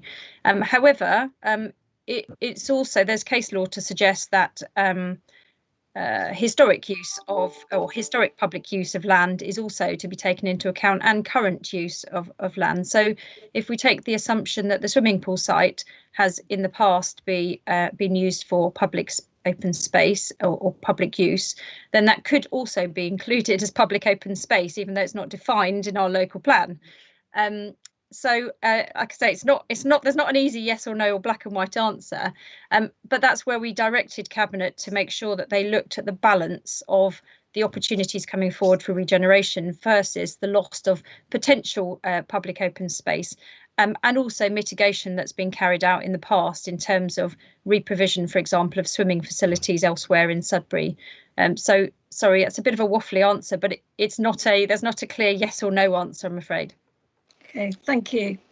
Thank you very much, Fiona. I would like just to follow up a little bit on that, because I recall there was extensive discussion on the definition of open space within the Cabinet meeting. Can you tell me whether that was done in the open session or the closed session? I think that was done in the open session, Chair. So I recall, and it was lengthy, along with a lengthy section on the legal position regarding section 123. Thank you very much. At this point, members, I find myself asking whether we wish to go, since there's been a lot of questioning on the nature of the matrix, whether at this point members wish to go into closed session to discuss the contents of Appendix D. I would just like to know if anybody would like to propose that and second it, and then we could vote upon it, or whether we're happy to continue with the protocol as is outlined currently. I'm happy to move forward with the debate. Thank you. Anybody else like to speak on this? Well, I don't see anybody proposing that we go into part 2, so we shall move on then. Committee members, do you have any further questions in light of any new information to anybody involved in the meeting? In that case, I'll now ask the Cabinet member or members, followed by the lead signatory, to provide a summary of the respective cases. And each summary will be allowed 5 minutes. That would mean I think we start with you, Councillor Holt. Thank you, Chair. Well, it's been quite clear this afternoon, or it is afternoon, isn't it, that I think we've answered all the questions that you presented. The three questions: the consideration of the options, the presumption of openness, and the lack of clarity. It's to me clear that during this whole process we have followed our legal advice and have tried to be as transparent as possible, and that we, in doing that, have presented a very, very large document which members were able to read through and obviously at the Cabinet meeting itself debate. I'm happy that that process resulted in a clear and positive outcome, in that the preferred option B was the one chosen, and it's the one we hope to go forward with. I personally think, as I say, we have done everything we can, and I'm not sure if there's any more that we could have done, to be honest. It's quite clear from the evidence given today that the matrix wasn't to be shared, and that was on the advice given to us. I can understand certain frustration possibly that it wasn't, but we are in a commercial transaction here, and I think we have to respect the law and the advice we're given during this process. The open space, as Fiona's alluded to, is questionable, but it is hard to define, but we've been honest and open with that all the way through. And that's all I've got to say, really, Chair. I think everything that has been said today hopefully has answered some questions and not drawn out anymore. Thank you very much, Councillor Holt. I don't know if Councillor Busby wished to speak as another Cabinet member. Well, only to say really that we're going through all this exercise, and we did on the 11th, and we've actually not got ourselves any further forward than if we'd not made the decision. There's a lot of negotiation still to take place with the preferred bidder and possibly with other bidders, and I feel that we should have done that before we were put into a position to make a decision based on flawed information. I just think the process that's not timed back. The process points to the words we are already considering. Yes. Thank you, Councillor Busby. At this point, then, I'll ask Councillor Owen if you'd like to use your 5 minutes for your summary of your case for the call-in. Councillor Owen. Thank you very much, Chair. Thank you.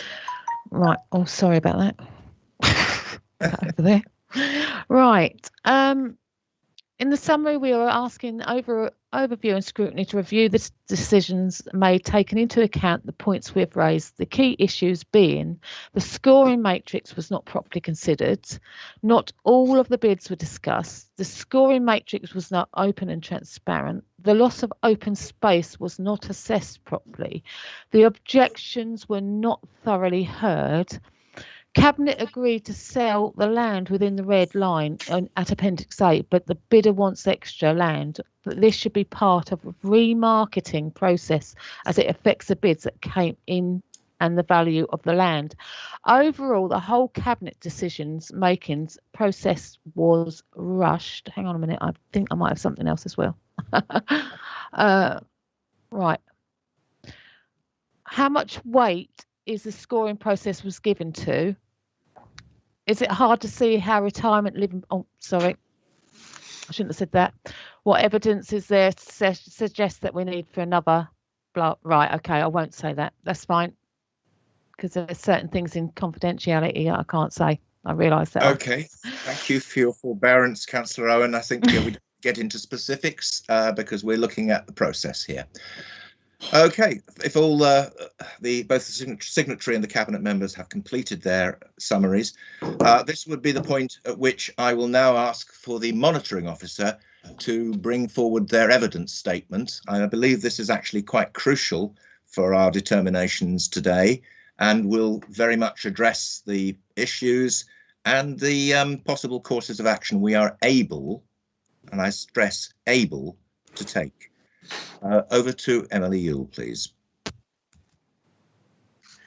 Thank you, Chair. There are a couple of points that I would like to advise the committee of, and I have circulated this statement to committee members, albeit very early this morning as part of the tabled paper. So I was planning to make a verbal statement, but I did want members to have the written statement as well, Chair. So as part of the call-in process, I'm actually required to advise the Overview and Scrutiny Committee as to whether the decision that has been taken by Cabinet is consistent with the agreed policy framework and budget of the Council.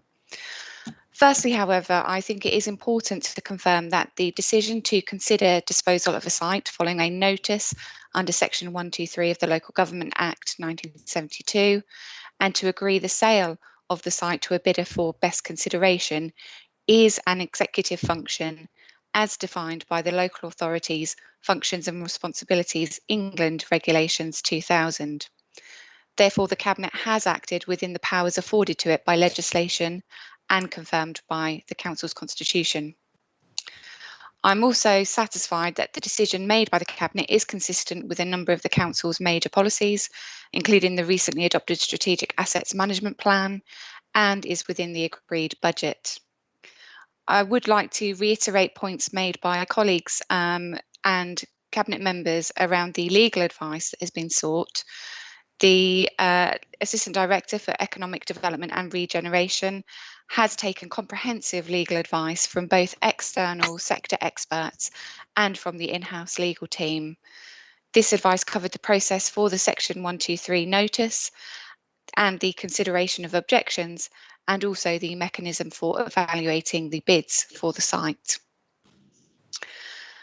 Chair, if I may, I'd also like to offer some procedural thoughts on the consideration of the various call-in grounds. So the first of those was consideration of the options. The call-in contends that insufficient consideration was given to each of the bids, as only bids B and F were discussed by Cabinet members. During the meeting itself, I actually advised the Cabinet that its role was not to evaluate each of the bids. The Cabinet was required to consider whether due process had been followed in undertaking the evaluation, and then consider whether or not it agreed with the recommended bid. Therefore, there was no procedural requirement for the Cabinet to mention each of the bids individually during its debate. The second call-in grounds is the presumption of openness. The call-in suggests that the scoring matrix should have been included in the open part of the report in order to satisfy the presumption of openness in the decision-making process, which of course is part of the executive arrangements. It would be highly irregular to publish the scoring matrix for competitive bids or tenders. Not only would this potentially compromise the commercial interests of the bidders, but would also prejudice the ability of the unsuccessful bidders to challenge the process. I therefore would not support the publication of the scoring matrix in the open part of the report, and as officers have alluded to in their evidence today, this was not supported in the legal advice taken. In all other respects, the Cabinet has taken every effort to ensure as much of the report as possible was made public, and that a large section of the debate was undertaken in the open part of the meeting. Therefore, I am satisfied that there was a presumption of openness in dealing with this item. The final ground is around the lack of clarity, and the call-in contends that there was a lack of clarity about the definition of open space and the red line defining the area of the site that had been marketed. I agree with the statements made by officers and the Cabinet member today, and I am satisfied that there was a sufficient definition of open space as set out in paragraph 4.13 of the Cabinet report, notwithstanding the challenges that have been described today in actually defining open space in accordance with various pieces of legislation. I also consider that the plan of the site, which was included as Appendix A to the Cabinet report, was absolutely clear. The latter point, so that the red line plan, was also subject of a specific point of clarification during the Cabinet debate, to which officers provided answers, and therefore I am of the view that due consideration was given to that clarity around the plan during the Cabinet debate. Chair, that concludes the evidence that I would like to present to the committee, but I'm very happy to answer any questions. Thank you. Yes, I'd like to ask members if they have any questions for the monitoring officer on those points. They seem to me to be quite pertinent. I'm not going to include the cabinet member in this instance. Members of the committee only, please. This is to help you make your determination. Are there any hands raised? No. Yes, I see one at last. Hang on a minute. I'm having difficulty accessing that part of the screen. I can't yet see who it is. If you could make yourself known to me. I see a hand, but I don't know who. Chair, that is Councillor Osborne. Thank you very much. Councillor Osborne. Thank you, Mr. Chairman. It's a question really of asking our monitoring officer, is she satisfied, and do we know that every member of that cabinet actually read their documents that were presented to them? It's obviously, I know, a lot of paperwork, but is she satisfied that every member of that cabinet knew what was going forward from that presentation? Thank you. Chair, I think that's somewhat of a difficult. It's an impossible question, if I might be honest. Councillor Osborne, it's impossible to ask if we can be certain if every member has read everything that's placed in front of them. But I think in definition, we make the assumption that that is the case, as we would in a planning meeting or indeed any other meeting. I personally believe that you could be excused for not having read the infrastructure delivery plan for the next umpteen years, because I don't believe that to have been strictly relevant. But I think we'll just call that a moot point, if you don't mind, Councillor Osborne. No, I'll just come back.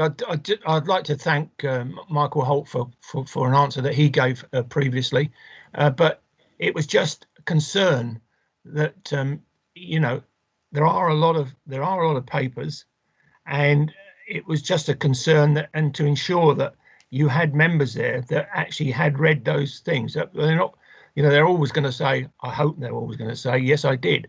But they're being criticised for not reading all their paperwork. Well, it shouldn't be. And I don't think it's for anybody to decide what members of any committee, whether it be a cabinet or a committee, as to what they must debate. Otherwise, you'd insist that they discuss every single paragraph on every single paper, and our meetings would last for 12 hours. So I don't think that's practical. Now, I'm aware of some other cabinet members who can I just come back? Councillor Osborne, yes, go ahead. You've got two cabinet members there. Can I ask that you ask them that same questions? Did they read all it? I was going to say there was an opportunity for other cabinet members to answer questions. I'm quite prepared to take questions to those other cabinet members, but none have previously been forthcoming. So if they are forthcoming now and you wish to ask questions of the other cabinet members, would that be allowable, Emily? Chair, it's entirely at your discretion. I just wondered if I could make a comment just in response to the question raised by Councillor Osborne. Of course, I'm not going to attempt to ever guess what councillors may or may not have read, because of course it's the individual responsibility and duty of each councillor to be properly prepared, and that will vary on each different councillors' preparation and their background knowledge to the subject. What I will say, however, is that I was present during the whole of the cabinet meeting, and the comments that I heard made by cabinet members certainly indicated that they had read and understood the papers. Thank you, Chair. Thank you, Emily. That's very helpful. Thank you, Mr. Chairman. Councillor Gould, you had a question, I believe, or something. Yes, something, Mr. Chair. I think. I think it's wholly inappropriate to ask cabinet members if they've read papers. I agree. It's like asking a turkey if he's going to vote for Christmas. Of course, he's going to say no. Yeah, I agree. I think we can move on. That's a moot point. Now, at this point, I'm directed by the protocol to ask members of the cabinet and the lead signatory to leave the meeting, and I believe that to imply the members of the cabinet who presented arguments. That would be councillors Holt and Busby. I don't believe it means the other members of the cabinet, so I'm going to rule in that way, and the lead signatory to leave the meeting. Again, I'm not entirely certain that this is strictly necessary, but nonetheless it's contained within the protocol. and then we will go into debate. Thank you. So thank you very much, all three of you, for your efforts today. They are much appreciated. Right, at this point, we'll obviously find a way to let them know after we've closed our debate and decided upon any recommendations. Councillor Owen, you're still present? Okay, so Henrietta, are we ready to go? Yes, Chair, I'm just checking the list, and as far as I can see, the requested members have left the meeting. That's fine. Right then, so let's enter the debate. Members are asked to debate the issues. We've got the presentations of the lead signatory, the cabinet members. We've had the opportunity to ask questions. We've received what I believe to be some very useful information and guidance from the monitoring officer. Since this is a procedural matter that we are considering, was the procedure right?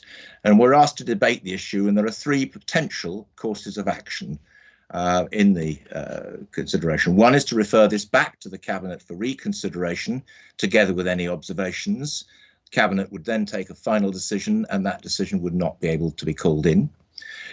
We can seek the advice of the monitoring officer as to whether the decision would be contrary or not wholly in accordance with the policy framework or the budget, and if applicable, refer the matter to full council for a final decision. On that point, item 2, I believe that the monitoring officer's statement has fully answered that question, although you may feel differently.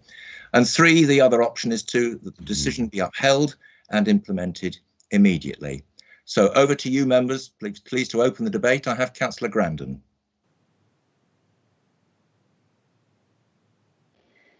Thank you, Chair. I've been considering the 3 items that the lead signatory put before us as the main matters to be discussed. And it seems to me that items 1 to 3 have been answered in this morning's or this afternoon's questions. It seems to me that the consideration of options, item number 1, that the lead signatory discussed, were in the papers, read by the cabinet members, and whether they were openly discussed or not, they were assessed by them. Item 2, the presumption of openness, as if I understood it correctly from yourself and the monitoring officer, the matrix by law is not allowed to be discussed in an open forum, and a very central part of that matrix is the figures, and that would be contrary to what's allowed to be in the open forum anyway. And then item 3, the lack of clarity as to balancing the loss of open space.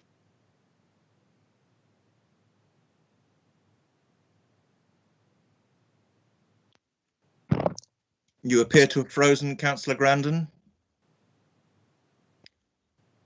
You're addressing the open space matter. Okay.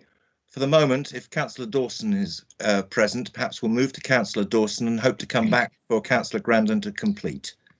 Okay, and mine's just very quick to say I have to say that I think this issue is so contentious. I think it would only be fair in light of all the questions that it really came to full council for debate, taking it away from a few 8 members of the cabinet. I think it would be more appropriate to have a proper so all members can have a say on it, because at the end of the day, in Sudbury, this is a huge contentious issue, and I think we must be seen to be transparent. So my recommendation, I would like it to go back to full council. I think that's what I believe would be the appropriate way forward. Shall we debate further then? Councillor Gould. Yeah, thank you. Sean, you've really just said very eloquently what I was thinking. And right, On the first point, I think it's interesting that it's worded, not all options listed in the report were discussed and debated, and it was not clear why the alternative options were not chosen. So that's point one doesn't say it's not clear why they weren't discussed. It says it's not clear why they weren't chosen. And to have given a reason why 5 out of the 6 weren't chosen, by definition must have meant that they must have all had a brief discussion. And I think I don't fully accept the it was all there in the paperwork. I'm sure the cabinet read it, although I'm sure they did, but I don't necessarily accept that as being a reason for not actually articulating it at cabinet meeting. So I think we I would like to have heard that, okay, clearly one had to be chosen. But I think that it would have been transparent and much more transparent and seemed to be transparent if they'd all been discussed. And I agree with Sian. I think it's exceedingly sensitive, and I'm sure there were members of the public listening in or will be tuning in to hear. I see Emily Yule has her hand raised. Emily, do you wish to address these points? Thank you, Chair. I just wanted to provide some guidance on the issue around referring it to Council. These are executive functions, so Cabinet is the correct decision maker here. Therefore, the Overview and Scrutiny Committee can only refer the matter to the full Council if it believes that the decision was not consistent with policy or the agreed budget. So just a recommendation for referral for debate is not within your power for this review, Chair. Yeah, and I believe, I mean, to address both the points there, Councillor Dawson and Gould have made, in the fact that not agreeing with the decision is not the point here. It's a question of whether the procedural matters described in the call-in were in fact addressed, 1, 2 and 3. And of course, it's important that the matters are discussed. If there are queries, that's what a call-in is for. Councillor McLaren, Councillor Grandon, are you back with us? Yes, I'm sorry, That's okay. Chair. My line dropped out. You were at the point of discussing open space, item 3 on the call-in. We return to that.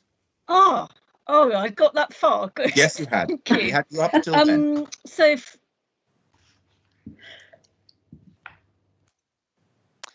Oh dear, we're not meant to hear it, are we? And Chair, may I suggest perhaps Councillors Gould and McLaren could turn your cameras off. Yes, maybe and may I suggest bandwidth, and I'll do the same.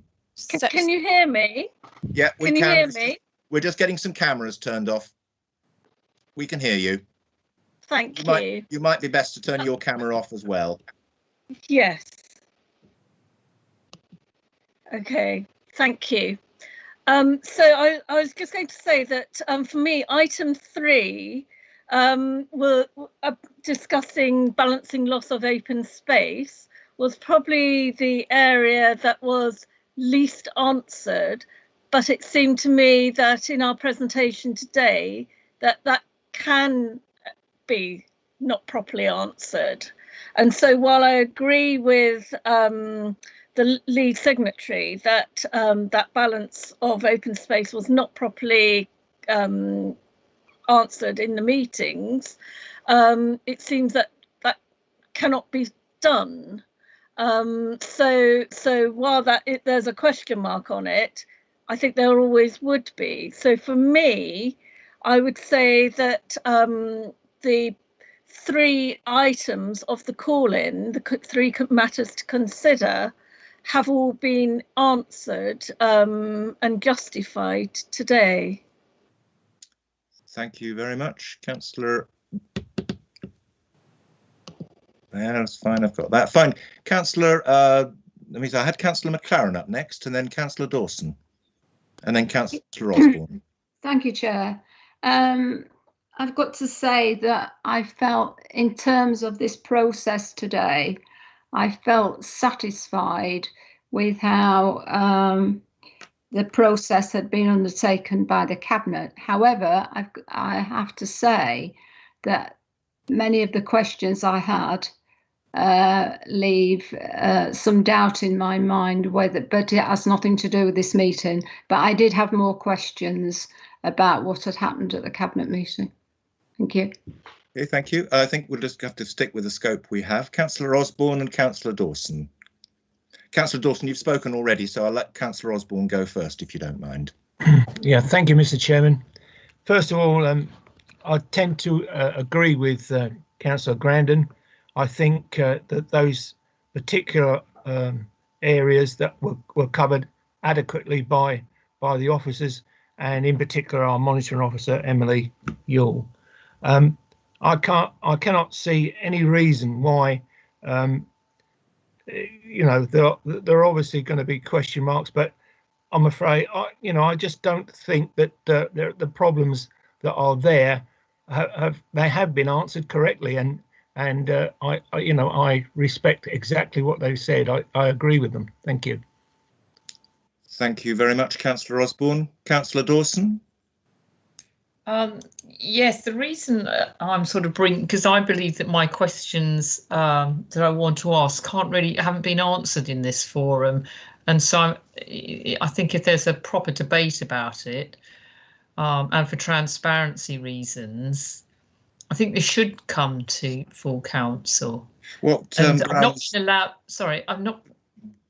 Sorry, carry on. No, just by all means, I understand you. You believe it to come to cabinet. That's something. Well, you said. no, but it's because council, right? I don't feel the questions. I'm not being allowed to ask questions here today. So I presume that in full council I can ask the questions.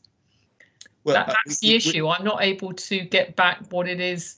We can only ask questions within the scope of the call-in. Yes, but that call-in is defined not by us and not by the cabinet, but by those signatories. Yes, but again, part of the question is in the process, in the evaluation, 4 core strategies were addressed and 6 weren't. Why were those other 2 not? Were they possibly? They're not relevant? I don't know. They're not within our scope, Councillor Dawson. If it's a simple matter of procedure and fact that we can't review something that we haven't been asked to, no, sorry, and don't have the power to. Sorry, you're misunderstanding, I think. In the matrix, 4 of the strategies are in there and not 6. So, in fact, we are addressing that within the scope, clearly. That's not the aspect of the matrix that was referred to in the call-in. That isn't the matrix itself. So I can't agree with you there, Councillor Dawson. I don't believe it is within the scope, and I'm making that ruling as chair. Yes. So therefore, as we're, it's quite clear these things. I think you need to look at 6.1 and then refer back to the matrix. Yeah, we can't do that. Councillor Emily Yule, you have your hand raised. Thank you, Chair. I just wondered if it was pertinent to remind councillors that all members of the council have access to the cabinet papers, and indeed to the overview and scrutiny committee papers, and that all councillors can ask questions of the cabinet at its meetings, and indeed the leader of the council normally allows other councillors present at the cabinet meetings to ask questions from the floor during the discussions.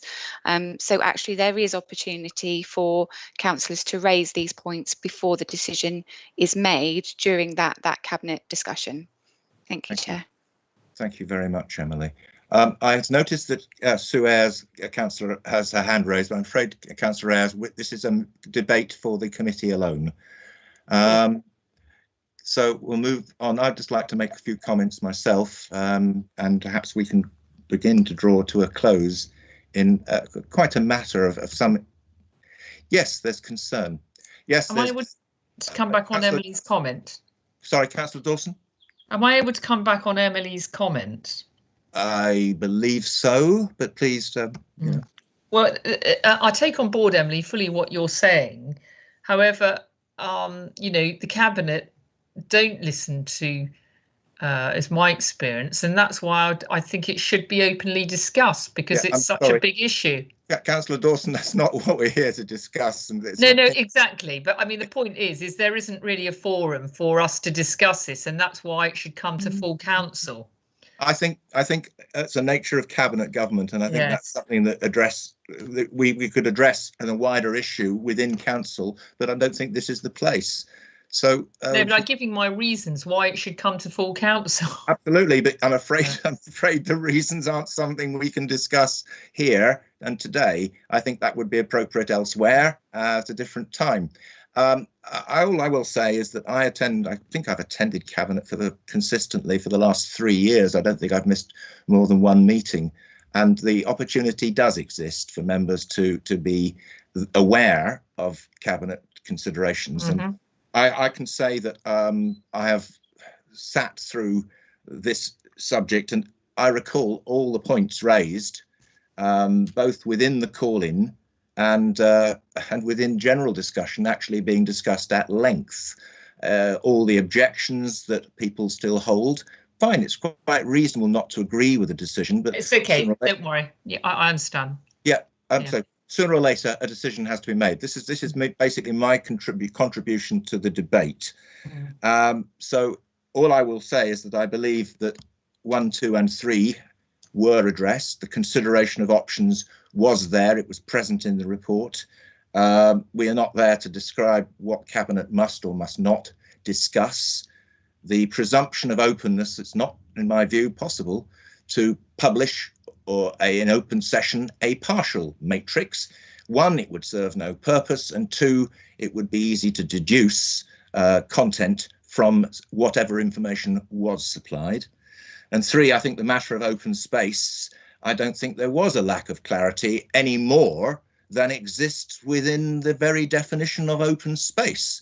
And I'm aware of a piece of open space in my own ward, which is a narrow strip of land for access. Nobody is proposing that people will go frolicking there. It's just a simple definition. So I'm quite satisfied that all 3 of the call-in notices points were addressed. And I'm going to propose that the committee rather, I'm proposing that the decision be upheld and implemented immediately. I can't see any other choice on the basis of the information provided by the monitoring officer, the answers given to questions. Were the Cabinet entitled to make the decision? Yes, they were. I draw members' attention, incidentally, to the decision notice, which makes it quite plain that this process is not complete, that delegated authority is given to the Assistant Director for Economic Growth and Regeneration, and that there are still things to be determined that may address some of the concerns raised by people in Sudbury and wider afield. So I'm making that proposal, and I'd ask for a seconder that the decision be upheld and implemented immediately. I'm seconding that, Chairman. Thank you, Councillor McLaren. Councillor Osborne, did you wish to speak? No, I was going to second that with your excellent description of what was for our approval and what wasn't. So thank you. I mean, there's no question it's important that these matters were raised. They have been fully discussed. I believe they were more, maybe not quite so fully discussed within Cabinet, but they were done if you were there. It was a lengthy meeting. Some 2.5 hours might have been spent on that subject. Difficult to remember everything. Any other member wish to say anything to debate on this subject, or shall we go to a vote? In that case, I'll ask the Governance Officer, Henriette Holloway, to open the electronic vote. Thank you, Chair. I will now open the vote for you, if you just bear with me. One moment, please. If you go to your agenda and scroll down towards the end of the agenda, you will see there are 3 votes. I will activate one of them for you, which is the one that was proposed by the chair. And it'll be highlighted by a blue line. If members can cast their votes, please.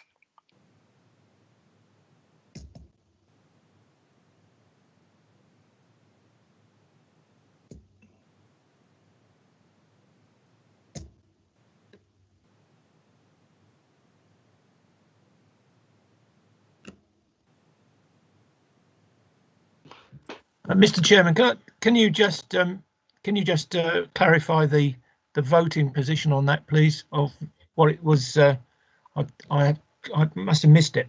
The proposal is that the decision be upheld and implemented immediately, and that should be the line that is highlighted in blue.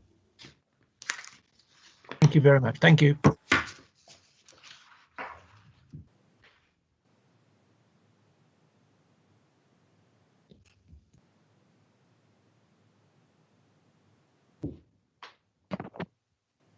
Chair, I'm still waiting for one vote from Councillor Osborne. I have not received that vote for Councillor Osborne, Chair, so the votes are 5 votes for and 1 against. Thank you very much, Henriette. So that means we can now, actually, we should have come out of this session and invited the Cabinet members back in before we took that vote. But if we can maybe make contact with them and the lead signatory to the call-in. My apologies to those members for that.